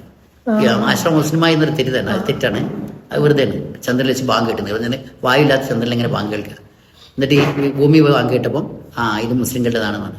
അതൊന്നും ഉണ്ടായിട്ടില്ല അന്നില്ല. അപ്പോൾ അങ്ങനെ ഒക്കെ ഉണ്ട്. പിന്നെ APJ അബ്ദുൽ കലാമിന് അയച്ചിരുന്നു, അദ്ദേഹത്തിന് രാഷ്ട്രപതി പറയുന്ന മറുപടി കിട്ടി. നെൽസൺ മണ്ടേലയ്ക്ക് അയച്ചിരുന്നു, അവിടുന്ന് മറുപടി കിട്ടി. സൗത്ത് ആഫ്രിക്കൻ പ്രസിഡന്റ് അവിടുന്നൊക്കെ മറുപടി കിട്ടി. വേറെ അങ്ങനെ മറുപടി കിട്ടണമെന്ന് ആഗ്രഹിച്ചിട്ട് അയച്ചാരെങ്കിലും ഉണ്ടോ? അല്ലെങ്കിലും ഞാൻ ആഗ്രഹിച്ചത് ഇതൊക്കെ അംബാസഡർമാർക്കൊക്കെ അയച്ചിട്ടുണ്ട്. ഡൽഹിയിലും മിക്കവാറും പല രാജ്യങ്ങളിലെ അംബാസഡർമാർക്കൊക്കെ. അന്ന് സഹായിച്ച കുറെ മുഖങ്ങളുണ്ടല്ലോ, അവർക്കാർക്കെങ്കിലും പറഞ്ഞ കുറെ ആൾക്കാരുടെ നമ്പറൊക്കെ യാത്രയിൽ വാങ്ങിയിട്ടുണ്ടല്ലോ, അവർക്കാർക്കെങ്കിലും ഇതൊക്കെ അയച്ചിരുന്നത്. വിദേശങ്ങളിലേക്ക് മിക്കവാറും അധികവും ഞാൻ നേരിട്ടാണ് അയച്ചു കൊടുക്കണം. ഒരിക്കൽ കുബ ഒരിക്കൽ ഞാനിങ്ങനെ അന്ന് എൻ്റെ വീട്ടിൽ, പിന്നെ ആദ്യം ഞാൻ ഈ യാത്ര പോകുന്ന സമയത്ത്, ആദ്യത്തെ 2 യാത്ര പോകുന്ന സമയത്ത് എൻ്റെ വീട്ടിൽ ഫോണേ ഇല്ല, ഒരു ഫോണില്ല. പിന്നെ ഒരു ലാൻഡ് ഫോൺ, ആ സമയത്ത് ഞാൻ ഫോൺ എടുത്ത് നോക്കുമ്പോൾ അന്നത്തെ അബ്ദുറസാഖ് എന്ന് വെച്ചാൽ അറബിയിൽ അതെ. പിന്നെ നോക്കുമ്പോൾ ആന ഇമാം മസ്ജിദ് കുബ എന്ന് റസൂലുള്ളാഹി സ്വല്ലല്ലാഹു അലൈഹി വസല്ലം ഉണ്ടാക്കിയ കുബ പള്ളിയിലത്തെ ഇമാം നേരിട്ട് വിളിക്കുകയാണ്. എന്നിട്ട് മദീന പള്ളി ഉണ്ടാക്കുന്നതിനും കൂടെ അതുകൊണ്ട് അപ്പോൾ എനിക്കൊരു കേസ് ഇത് കിട്ടണം, നിങ്ങൾ ഇതിന് അറബിക്കിൽ കേസ് അതിൻ്റെ ഒറിജിനൽ കിട്ടണം എന്ന് പറഞ്ഞിട്ട് വിളിച്ചു. അപ്പോൾ ഞാൻ അയച്ചു കൊടുത്ത്. പിന്നെ ഒരിക്കൽ ബെയ്റൂത്ത് നിന്ന് എന്നെ അപ്പം വിളിച്ചു. അപ്പം നോക്കുമ്പോൾ എന്താ വെച്ചാൽ ഇതാണ് എന്നെ അവിടെ നോർമ ഖംറാവി എന്ന ബെയ്റൂത്തിലെ അമേരിക്കൻ യൂണിവേഴ്സിറ്റിയിലെ പ്രൊഫസറാണ്. ഞാൻ ഇവിടെ ഒരു CD കണ്ടു, അതിൻ്റെ ഒറിജിനൽ കിട്ടണം. അങ്ങനെ പല സ്ഥലത്തും ലോകരാഷ്ട്രങ്ങളിൽ നിന്ന് പലരും വിളിക്കാറുണ്ട്, അതൊക്കെ അയച്ചു കൊടുക്കാറുണ്ട്. അങ്ങനെ ശരിക്കും ഖുർആന് പല രീതിയിലും പല സമയത്തും വായിച്ചിട്ട് നിങ്ങളുടെ ലൈഫിൽ കുറേ ഇമ്പാക്റ്റ് ഉണ്ടാക്കി നിങ്ങൾക്ക് ഫീൽ ചെയ്തിട്ടുണ്ട്. ഖുർആനിലെ ഏറ്റവും കൂടുതൽ മനസ്സിൽ തട്ടിയതിൽ ആയത്തുകളുണ്ട്. ഖുർആനിലെ ഏറ്റവും കൂടുതൽ മനസ്സിനെ എനിക്ക് തട്ടിയ ആയത്തുകൾ എൻ്റെ ജീവിതത്തിൽ, ഞാൻ വളരെയധികം കഷ്ടപ്പെട്ട് വളർന്ന ആളാണ്. അതായത് 25 പൈസയുടെ ഇല്ലാഞ്ഞിട്ട് നോട്ട്ബുക്ക് വാങ്ങാൻ കഴിയാഞ്ഞിട്ട് ഉപ്പാനോട് ചോദിച്ചപ്പോൾ 25 പൈസ ഇല്ല. അരീക്കോട് ഓറിയൻ്റൽ സ്കൂളിൽ 10ാം ക്ലാസ് പഠിക്കുന്ന സമയത്താണത്. അപ്പം ഒരു 25 പൈസ തരാനില്ല. ഉപ്പ കുട നന്നാക്കിയിട്ടും അതിന് ഉപ്പ കൊണ്ടുവന്ന് മുസാഫിട്ട് കൊടുക്കും, പഴയ മുസാഫുകൾ ബൈൻഡ് ചെയ്തിട്ട്. അങ്ങനെയൊക്കെ എവിടെയെങ്കിലും ആൾക്കാർ മുതലാളിമാരെ വീട്ടിൽ നിന്ന് നെല്ല് കൊണ്ടുവന്നിട്ട് കുത്തി കൊടുത്ത് തിരിച്ചു കൊടുക്കുമ്പോൾ അതിൽ നിന്ന് ഇത്തിരി അരി കിട്ടും. ഇങ്ങനെയൊക്കെ കഷ്ടപ്പെട്ട് വളർത്തി. അപ്പോൾ പൈസ തരാനില്ല പനോട് വെച്ച് പോകും പന. അപ്പോൾ ഞാനൊരു കടലാസിൻ്റെ പൈസ തന്നു. ആ ഒരു കടലാസ് കഴിഞ്ഞപ്പോൾ അവിടുന്ന് സാറ് അദ്ദേഹം ഇട്ടുള്ള അധ്യാപനം, ഞാൻ കുറ്റം പറയില്ല. അദ്ദേഹം നോട്ട്ബുക്കില്ലാത്തതുകൊണ്ട് ആ പേപ്പറും എറിഞ്ഞിട്ട് ഒരടിയും കിട്ടി പുറത്തും കിട്ടും. 25 പൈസ ഇല്ലാഞ്ഞിട്ട് പുറത്ത് നിൽക്കേണ്ടി വന്നിരുന്ന ഒരു വ്യക്തിയാണ് ഞാൻ. ആ ജീവിതത്തിൽ നിന്ന് അള്ളാഹു ഇത്രയും ഉയരത്തിലേക്ക് എന്നെ ഉയർത്തിക്കൊണ്ടുവന്നത്. അപ്പോൾ അങ്ങനത്തെ ഒക്കെ ഒരു കഷ്ടപ്പാടുകളുടെ ഒരു കാലം. എന്താ ഇപ്പം എനിക്ക് അത്രയും ഇതിൽ യൂസുഫ് നബി കിണറ്റിലിട്ടൊരു കുട്ടി ഈജിപ്തിന് മന്ത്രിയായ ആയത്തിന് റബ്ബിക്ക് ദാത്തി തനീമിനൽ മുൽക്കി വയല്ലം തനീമിൻ തേവില്ല ഹദീസ് ഫാത്തിർ സമാവാത്തി വല്ല അന്ത വലിയ ഫിദ്ദുന്യ വല്ലാഹറ തൗഫനി മുസ്ലിമോ അല്ലുക്കനി സ്വാലിഹീൻ. ചെറുപ്പത്തിൽ അനുഭവം പറഞ്ഞു വന്നിട്ട് പറഞ്ഞിട്ടാണ്, റബ്ബെ നീ മാത്രമാണ് എൻ്റെ രക്ഷകൻ ദുനിയാവിലും ആഖിറത്തിലും. ഇതാണ് എനിക്ക് ഫീൽ ചെയ്യാറുള്ളത്. അള്ളാഹുവിൻ്റെ രക്ഷയും അവൻ്റെ ഒരു ഗൈഡൻസിലൂടെ മാത്രം ഇങ്ങനെ പോന്നിട്ടാണ് ഞാൻ ഇപ്പോൾ പ്രൈവറ്റായി പരീക്ഷ അറബി കോളേജിൽ അധ്യാപകനായി ഞാൻ ഒരു ഒറ്റ ദിവസം ആർട്സ് ആൻഡ് സയൻസ് കോളേജ് പഠിച്ചിട്ടില്ല, പഠിപ്പിച്ചൊരു അധ്യാപകം ഉണ്ടായിട്ടില്ല. അറബി കോളേജ് പഠിച്ച മാത്രമേ ഉള്ളൂ. അന്നത്തെ അറബി കോളേജിലത്തെ ഡിഗ്രി ഇതിന് തുല്യമല്ല. അറബി കോളേജിലത്തെ പ്രിലിമിനറി +2 ഇല്ല, 10 ഇല്ലാണ്. അത് ഇപ്പോൾ ഇംഗ്ലീഷിലായതാണ്. അതുപോലെ അന്നത്തെ അഫ്സലമ്മ ഡിഗ്രി എന്നിട്ട് ഇത് തുല്യമാക്കാൻ വേണ്ടി 7ഓളം പരീക്ഷകൾ എഴുതിയിട്ടുണ്ട്. ആദ്യം എഴുതുമ്പോൾ പിന്നെ തോൽക്കും, പിന്നെ എഴുതും, പിന്നെ അതെ. കോളേജിലേക്കുള്ള ഫസ്റ്റ് ഇന്റർവ്യൂ PS കോളേജിലായിരുന്നു. അത് ഇന്റർവ്യൂ കിട്ടി. അപ്പം അതിനു വേണ്ടി ഇവിടെ വന്നു. ഞാനിടെ മുകളിൽ അവിടെ നോക്കുമ്പോൾ 23 ആളുടെ റൂമിലേക്ക് കയറി. ഞാൻ വിചാരിച്ചു എല്ലാ വേറെ വിഷയങ്ങളുടെ ഇന്റർവ്യൂ ഉണ്ട്, ഇതിൻ്റെ ഒന്നായിട്ടാണെന്ന് വെച്ചാൽ അതൊന്നുമല്ല, ഇത് അറബിക്ക് മാത്രമുള്ള ഇന്റർവ്യൂ 23 ആളുടെ. ഞാൻ വിചാരിച്ചു എനിക്ക് ഒരിക്കലും കിട്ടൂല, ഞാൻ വെറുതെ കൊടുത്തിട്ടുണ്ടല്ലോ. അന്ന് 20 റുപ്യാണ്. അപ്പോൾ ഞാൻ ആ 20 റുപ്യ അപ്ലിക്കേഷൻ ഫോമിന് കൊടുക്കുമ്പോൾ തന്നെ അന്ന് അരീക്കോട് പുത്തലത്താണ് എൻ്റെ വീട്, അവിടെ ഞാൻ ജനിച്ചു വളർന്ന്. അവിടെ റസാക്ക് എന്തിനാ 20 റുപ്യ കളയണമെന്ന് വെച്ചിട്ടുണ്ട്. അപ്പോൾ ഇത് കൊടുത്ത് കിട്ടി നോക്കുമ്പോൾ പിന്നെ എന്തായി, ഇൻ്റർവ്യൂ 23 ആൾക്കാരുണ്ട്. അങ്ങനെ ഇൻ്റർവ്യൂ കഴിഞ്ഞ് ചോദ്യങ്ങൾക്കൊക്കെ ഉത്തരം കിട്ടി. ഇൻ്റർവ്യൂ കഴിഞ്ഞ് പോയി. പിന്നെ ഞാൻ അന്വേഷിക്കാൻ തന്നെ നിന്നില്ല, കാരണം എനിക്കല്ലാന്ന് കേൾക്കാനുള്ള മറുപടിയല്ലേ എന്ന് വെച്ചാൽ. അങ്ങനെ ഇവിടുന്ന് ഞാൻ സ്കൂളിൽ നിന്ന് പിന്നെ ഇവിടെ എടക്കനാട് UP സ്കൂളിൽ നിന്ന് പോരുമ്പോൾ പുറത്തൂർ അടുത്താണ്. അവിടെ നിന്ന് വരുമ്പോൾ ഇതിലാണ് അന്ന് കുളപ്പുറത്തേക്കുള്ള ഈ കൊണ്ടോട്ടി റോഡില്ല. അപ്പോൾ അത് ഇതിലേ വരാം. കോളേജിൻ്റെ ഇവിടുന്ന് എത്തിയപ്പോൾ ആരോ ഒരാൾ ബസ്സിൽ കയറിയോ അയാളോട് വേറെ ആൾ ചോദിക്കുന്നുണ്ട്, ആർക്കാണ് അറബിക് പോസ്റ്റ് വേക്കൻസി ഉണ്ട്? അത് ഏതോ ഒരു അബ്ദുറസാഖ് എന്നാണ് കേട്ടതാണ്. അപ്പം ഞാൻ വിചാരിച്ചു വേറെ അബ്ദുറസാഖ് ഉണ്ടാവും, എനിക്ക് എന്തായാലും കിട്ടുമല്ലോ എന്നാണ് വിചാരിച്ചത്. കാരണം എനിക്ക് റെക്കമെൻഡും ഇല്ല, എനിക്ക് ഇതൊന്നുമില്ല, അവനെ ഒരു കോളേജിനെ കുറിച്ച് ചിന്തിക്കുന്ന പോലുമില്ല. അപ്പോൾ പിന്നെ ഞാൻ അരീക്കോട് ചെന്ന് ശേഷമാണ് എന്നെ റാങ്ക് ഉണ്ട് എന്ന് നേരത്തെ അറിയാം, ഫസ്റ്റ് റാങ്ക് ഉണ്ട് എന്നല്ലേ MAക്ക്. അന്നേരം കാലിക്കറ്റ് യൂണിവേഴ്സിറ്റിയിൽ ഫസ്റ്റ് റാങ്ക് ആണ് എനിക്ക്. പക്ഷേ പിന്നെ ലെറ്റർ വരുന്നുണ്ട് വിളിച്ചത് കഴിഞ്ഞ് അത് നോക്കുമ്പോൾ അപ്പോയിൻമെൻറ്റ് ലെറ്ററാണ്. അങ്ങനെ ആ 23 എനിക്ക് തന്നെ കിട്ടിയത്. അങ്ങനെ 21 കൊല്ലം ഇവിടെ വർക്ക് ചെയ്ത്. അതിൻ്റെ ഇടയിലാണ് പിന്നെ ഖത്തറിൽ 2 കൊല്ലം ട്രാൻസ്ലേറ്ററായിട്ടൊക്കെ ഖത്തറിൽ പോയി 87 മുതൽ 89 വരെയൊക്കെ. ഈ യാത്രകൾ എപ്പോഴും ചിലരൊക്കെ പറയില്ല, യാത്രകൾ ചെയ്യുന്ന ആളുകൾ ഒഴുകുന്നത് അതുപോലെയാണ്, ഭയങ്കര പ്യൂറായി കാരണം, അല്ലെങ്കിൽ എപ്പോഴും ചിന്തകൾ ഭയങ്കര പ്യൂറായി കാരണം. അങ്ങനെ തോന്നിയിട്ടുണ്ടോ? അല്ലെങ്കിൽ മാറി എന്നുള്ളത് ഒരു മാറ്റം തോന്നിയിട്ടുണ്ടോ എപ്പോഴെങ്കിലും? യാത്രയിൽ മാറ്റം എന്ന് പറഞ്ഞാൽ എന്താ വെച്ചാൽ കാര്യങ്ങൾ കുറെ മനസ്സിലാക്കും. ഖുർആൻ പറഞ്ഞത് കൺമുമ്പിൽ കാണല്ലേ. അപ്പൊ ഖുർആൻ ആധികാരികമായ ഇത് തന്നെയാണെന്ന് കണ്ണുകൊണ്ട് തന്നെ ബോധ്യപ്പെടുകയാണ്, കേൾക്കുക മാത്രമല്ല. അപ്പൊ കണ്ണുകൊണ്ട് മറ്റേ ഒരു ഐതിഹ്യമല്ല, ഒറിജിനൽ സാധനമാണ് കാണുന്നത്. അപ്പം പിന്നെ അതുകൊണ്ട് തന്നെ ഈ ഇതേ ഖുർആൻ തന്നെയാണല്ലോ പരലോകത്ത് വരാനിരിക്കുന്ന കാര്യങ്ങളെ കുറിച്ച് പറഞ്ഞത്. അപ്പോൾ പിന്നെ അത് ഉറപ്പല്ല, ഇത് അള്ളാഹുവിൻ്റെ ഗ്രന്ഥമാണ് കണ്ണുകൊണ്ട് ബോധ്യപ്പെട്ട് ഹിസ്റ്റോറിക്കായിട്ട് ബോധ്യപ്പെട്ട്. അതുപോലെ സയൻസ് പഠിച്ച് നോക്കുമ്പോൾ അതും ബ്രാഞ്ചുകൾ പഠിക്കുമ്പോൾ അതിൻ്റെ സൂചന കറക്റ്റായിട്ട് വരികയാണ്. അപ്പോൾ നോക്കുമ്പോൾ എന്തായിരുന്നാലും പരലോകത്ത് ഉറപ്പാണെന്ന് അതിമൂന്ന് മനസ്സിലാക്കും. അങ്ങനെയാണ് പരലോകബോധം ഉണ്ടാക്കാനുള്ള കാരണം. അപ്പോൾ പോയ ആൾക്കാരുണ്ട് കാര്യം കൃത്യമായിട്ട് ഞങ്ങൾ യാത്രയിൽ പോകുന്ന ചില ആൾക്കാർ ഇതേമാതിരി അഡ്വക്കേറ്റാണ്, ഞാൻ കൃത്യം നിസ്കരിക്കാൻ പറ്റൊന്നുമില്ല, ഇപ്പോഴാണ് എനിക്കിത് അള്ളാൻ്റെ ഇത് ഒരു ഐതിഹ്യമല്ലാന്ന് എനിക്ക് ബോധ്യപ്പെട്ടാണ്. അതേ ഭയങ്കര ചീട്ടായി മാറിയതിനു ശേഷം അങ്ങനെയൊക്കെ പോകുന്നവർക്കും ഉണ്ടാകേണ്ട മാറ്റം. എനിക്കും അങ്ങനെയുള്ള ഫീലിംഗ് ഉണ്ട്. പിന്നെ നോളജ് കുറേ കിട്ടും, ഒരുപാട് രാജ്യങ്ങൾ. പിന്നെ പ്രിപ്പയർ ചെയ്യണ്ടേ, ഞാൻ ഗൈഡല്ലേ, ഒരുപാട് പഠിക്കണ്ടേ. ഒരു സ്ഥലം കണ്ട ആ സ്ഥലത്തിനെ പറ്റി മാത്രമല്ലോ അതിനായിട്ട് ബന്ധപ്പെട്ടൊക്കെ പറഞ്ഞു. പിന്നെ പലരും ചോദ്യം ചോദിക്കും യാത്ര ബസ്സിൽ നമ്മളെ കൂടുതൽ അതിനൊക്കെ ആൻസർ പറയണ്ടേ. ഒക്കെ ഇങ്ങനെ പ്രിപ്പയർ ചെയ്തോണ്ട് ഈ ഒരു കാലഘട്ടത്തിൽ ഖുർആൻ ഒരാൾ വായിക്കാൻ തുടങ്ങുകയാണെങ്കിൽ അയാളോട് ഏതൊക്കെ രീതിയിൽ നിങ്ങൾ ഇങ്ങനെ വായിക്കണെന്ന് പറയാൻ അങ്ങനെ ഒരു അഡ്വൈസ് പറയാൻ പറ്റും? അല്ലെങ്കിൽ അർത്ഥം അറിഞ്ഞു വായിക്കുമ്പോൾ തഫ്സീറുകൾ അറിഞ്ഞു വായിക്കുമ്പോൾ ഖുർആൻ പഠിക്കുമ്പോൾ വെറും ഹിഫ്ല് ആക്കിയിട്ട് മാത്രം നിൽക്കരുത്. ഹിഫ്ല് വേണ്ടെന്നല്ല, ഹിഫ്ലിന് പ്രാധാന്യമുണ്ട് ഒക്കെ ശരി. പക്ഷെ ഖുർആന്റെ ഉദ്ദേശം ശരിക്കും എന്താണ്? അതിൻ്റെ ആശയം അറിഞ്ഞിട്ട് ജീവിതത്തിൽ പകർത്തലാണ്. അതുകൊണ്ട് ഒരു അറബി ഇങ്ങനെ കത്തയച്ചു, നിങ്ങൾക്ക് അത് പറയണേ, നിങ്ങൾ പിന്നെ പാസ്പോർട്ട് എടുക്കണം, വിസ എടുക്കണം, എന്നിട്ട് ഫ്ലൈറ്റ് ടിക്കറ്റ് എടുക്കണം, എന്നിട്ട് ഇങ്ങോട്ട് വരണം, അതിനൊക്കെ എന്നിട്ട് വന്നാൽ ഭയങ്കര ജോലി ഇവിടെ തരാനുണ്ടെന്ന്. എന്നിട്ട് ഇയാളിത് ഇങ്ങനെ വെട്ടിപ്പോയി വെച്ചിട്ട് അത് വന്ന കത്ത് ഇങ്ങനെ ഫുള്ളൻ മനപ്പാടാക്കി വെച്ച് എന്തായാലും ഒന്നും ചെയ്തില്ല. അത് പോരല്ലോ. ഇത് അള്ളാഹു മനുഷ്യർക്ക് ചെയ്യുന്ന വിജയത്തിന് പരലോക വിജയത്തിന് വേണ്ടി ചെയ്ത എന്താണ് അത് കാണിച്ചെന്ന് മുഹമ്മദ് നബി. അപ്പോൾ അത് ശരിക്കും ആഴത്തിൽ പഠിക്കണം എന്നുണ്ടെങ്കിൽ എന്ത് വേണം? ഖുറാനിലെ ഈ സയന്റിഫിക്കായ കാര്യങ്ങൾ കൂടി പഠിക്കുമ്പോഴാണ് ഒരുപാട് കാര്യങ്ങൾ. സയൻസ് മാത്രമാണോ ഖുറാനിൽ? അല്ല, സയൻസിന്റെ സൂചനകൾ കുറെ ഖുറാന്റെ സയൻസ് ഖുറാൻ ഇതായിട്ടുള്ള ഒരു ഖുറാൻ സയൻസ് പഠിപ്പിക്കേണ്ട ഒരു വിജ്ഞാനകോശം എന്നല്ല, അത് പരലോക രക്ഷയ്ക്ക് വേണ്ടി എങ്ങനെ ജീവിക്കണം എന്ന് കാണിക്കാനുള്ള. പക്ഷേ അതിൽ പല കാര്യങ്ങളും സയൻസ് സൂചിപ്പിച്ചിട്ടുണ്ട്. ഒന്നും അൺസയന്റിഫിക്കല്ല, അത് പറയണം. അല്ലാതെ ഇത് സയൻസിന്റെ ഗ്രന്ഥം നടക്കില്ല. അത് നോക്കുമ്പോൾ ഇത്ര 1400 വർഷം കഴിഞ്ഞിട്ടും ഇതിൽത്തൊന്നും സയന്റിഫിക് സയൻസിനെതിരായിട്ട് സയൻസിനെതിരെ നിഗമനമല്ല കേട്ടോ, സ്ഥിരപ്പെട്ട സയൻസിന്റെ യാഥാർത്ഥ്യങ്ങൾക്ക് എതിരല്ല എന്ന് മനസ്സിലാക്കുമ്പോൾ അള്ളാന്റെ ഗ്രന്ഥം 1400 കൊല്ലം മുമ്പ് പറയണമെന്നുണ്ടെങ്കിൽ ഈ മുഹമ്മദ് നബിയിലൂടെ വരണമെന്നുണ്ടെങ്കിൽ അള്ളാന്റെ ഗ്രന്ഥം മനസ്സിലാക്കാലോ. അങ്ങനെ ആ രൂപത്തിൽ ഖുറാൻ പഠിക്കണം. അതിനുള്ള സൗകര്യങ്ങൾ ഇപ്പോൾ ഇഷ്ടംപോലെ ഇപ്പോൾ ഞാൻ പഠിപ്പിക്കുന്നുണ്ട്. Diploma in Quran modern science എന്ന 7 8 ബാച്ചുകൾ നടത്തി ഇപ്പോൾ നടത്തിക്കൊണ്ടിരിക്കുന്ന 50 സ്റ്റുഡൻസ് ഉണ്ട്. ഞാൻ ഓൺലൈനിലെ ക്ലാസ്, ഓൺലൈൻ വാട്സപ്പ് ക്ലാസ്സാണ് ഞാൻ ഇത് വിടും. അങ്ങനെ എന്നിട്ട് അതിൻ്റെ പരീക്ഷയൊക്കെ നടത്താറുണ്ട്. അപ്പോൾ ഡോക്ടർ ടി.കെ. സാറ് ചെയ്ത അല്ലെങ്കിൽ സമൂഹത്തിന് കൊടുത്ത ഏറ്റവും വലിയൊരു സംഗതി എന്താണെന്ന് ചോദിച്ചാൽ, അല്ലെങ്കിൽ ഇവിടെ ചെയ്തിട്ട് പോയൊരു സംഗതി എന്താണെന്ന് ചോദിച്ചാൽ, ശരിക്കും പറഞ്ഞ ഖുറാൻ ചരിത്രഭൂമിയിലൂടെ എന്ന് പറഞ്ഞ വലിയൊരു സംഭവം നമുക്ക് പറയാം. അതിനുശേഷം ഞാൻ കേട്ട സംഗതിയാണ് നിങ്ങളൊരു പ്ലെയിന് ഉണ്ടാക്കിയിട്ടുണ്ട് എന്നുള്ളത്. അതിനെ കുറിച്ചിട്ട് എന്താ പറയുന്നത്? അതായത് എന്നോട് സജ്ജാദ് സാറിനെ ശരിക്കും ഷെയർ ചെയ്യണം. സജ്ജാദ് സാർ പറഞ്ഞ സജ്ജാദ് സാറിന്റെ ചെറുപ്പത്തിൽ ഇങ്ങനെ രാത്രിയാണെങ്കിലും ഇത് വേറെ രീതിയിൽ കുറെ ചിന്തിച്ചിട്ട് ഇങ്ങനെ വരച്ച് കൂട്ടി ചെയ്യണല്ലോ. സാർ രാത്രി പോകുമ്പോഴും നിങ്ങൾ എന്തൊക്കെയോ ചിന്തിച്ച് കൂട്ടി വരച്ച് വേറെ എന്തൊക്കെയോ ചിന്തയിലാണ്.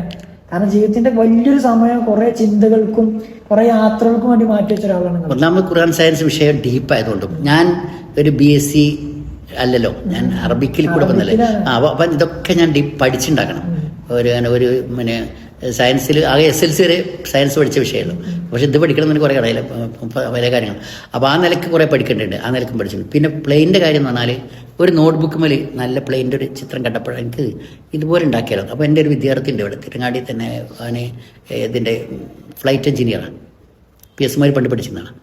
അവനോടും ചോദിച്ച് അപ്പോൾ കാര്യങ്ങൾ ഇതിൽ വിജ്ഞാനകോശത്തിലും നോക്കി. അത് ഇതൊന്നുമില്ല, സെർച്ചിങ്ങൊന്നുമില്ല, കുറച്ച് ആകലത്തിനാണ്, കുറച്ച് മുമ്പാണ്. എന്നിട്ട് അപ്പോൾ നോക്കുമ്പോൾ ഫ്ലൈറ്റ് ഉണ്ടാക്കാൻ പറ്റുന്നു. അപ്പോൾ ഉണ്ടാക്കിയിട്ട് എൻജിൻ വെച്ചാൽ പറക്കും എന്നൊരു തോന്നൽ. പക്ഷേ അങ്ങനെ ഒരാളുടെ എൻ്റെ ഒരു ഹൈറ്റിനേക്കാൾ കുറച്ച് ഉയരത്തിലും ഒരു 3-4 മീറ്റർ നീളത്തിലായിട്ടുള്ള ഒരു വിമാനം ഉണ്ടാക്കിയത്. അത് പാലക്കൽ വെച്ച് ഫൈബറോട് ഉണ്ടാക്കിച്ചതാണത്. അങ്ങനെ അത് ഇതിൻ്റെ ഒരു കാരണം വെച്ചാൽ അത് ML ആ ഒരു വിമാനം ഉണ്ടാക്കിയിട്ട് ഇവിടെ സാൽവേഷൻ എക്സിബിഷൻ നടത്തിയ എറണാകുളത്ത്. അന്നാണ് അതിൽ എന്നിട്ട് അതവിടെ പ്രദർശിപ്പിച്ചിരുന്നത്.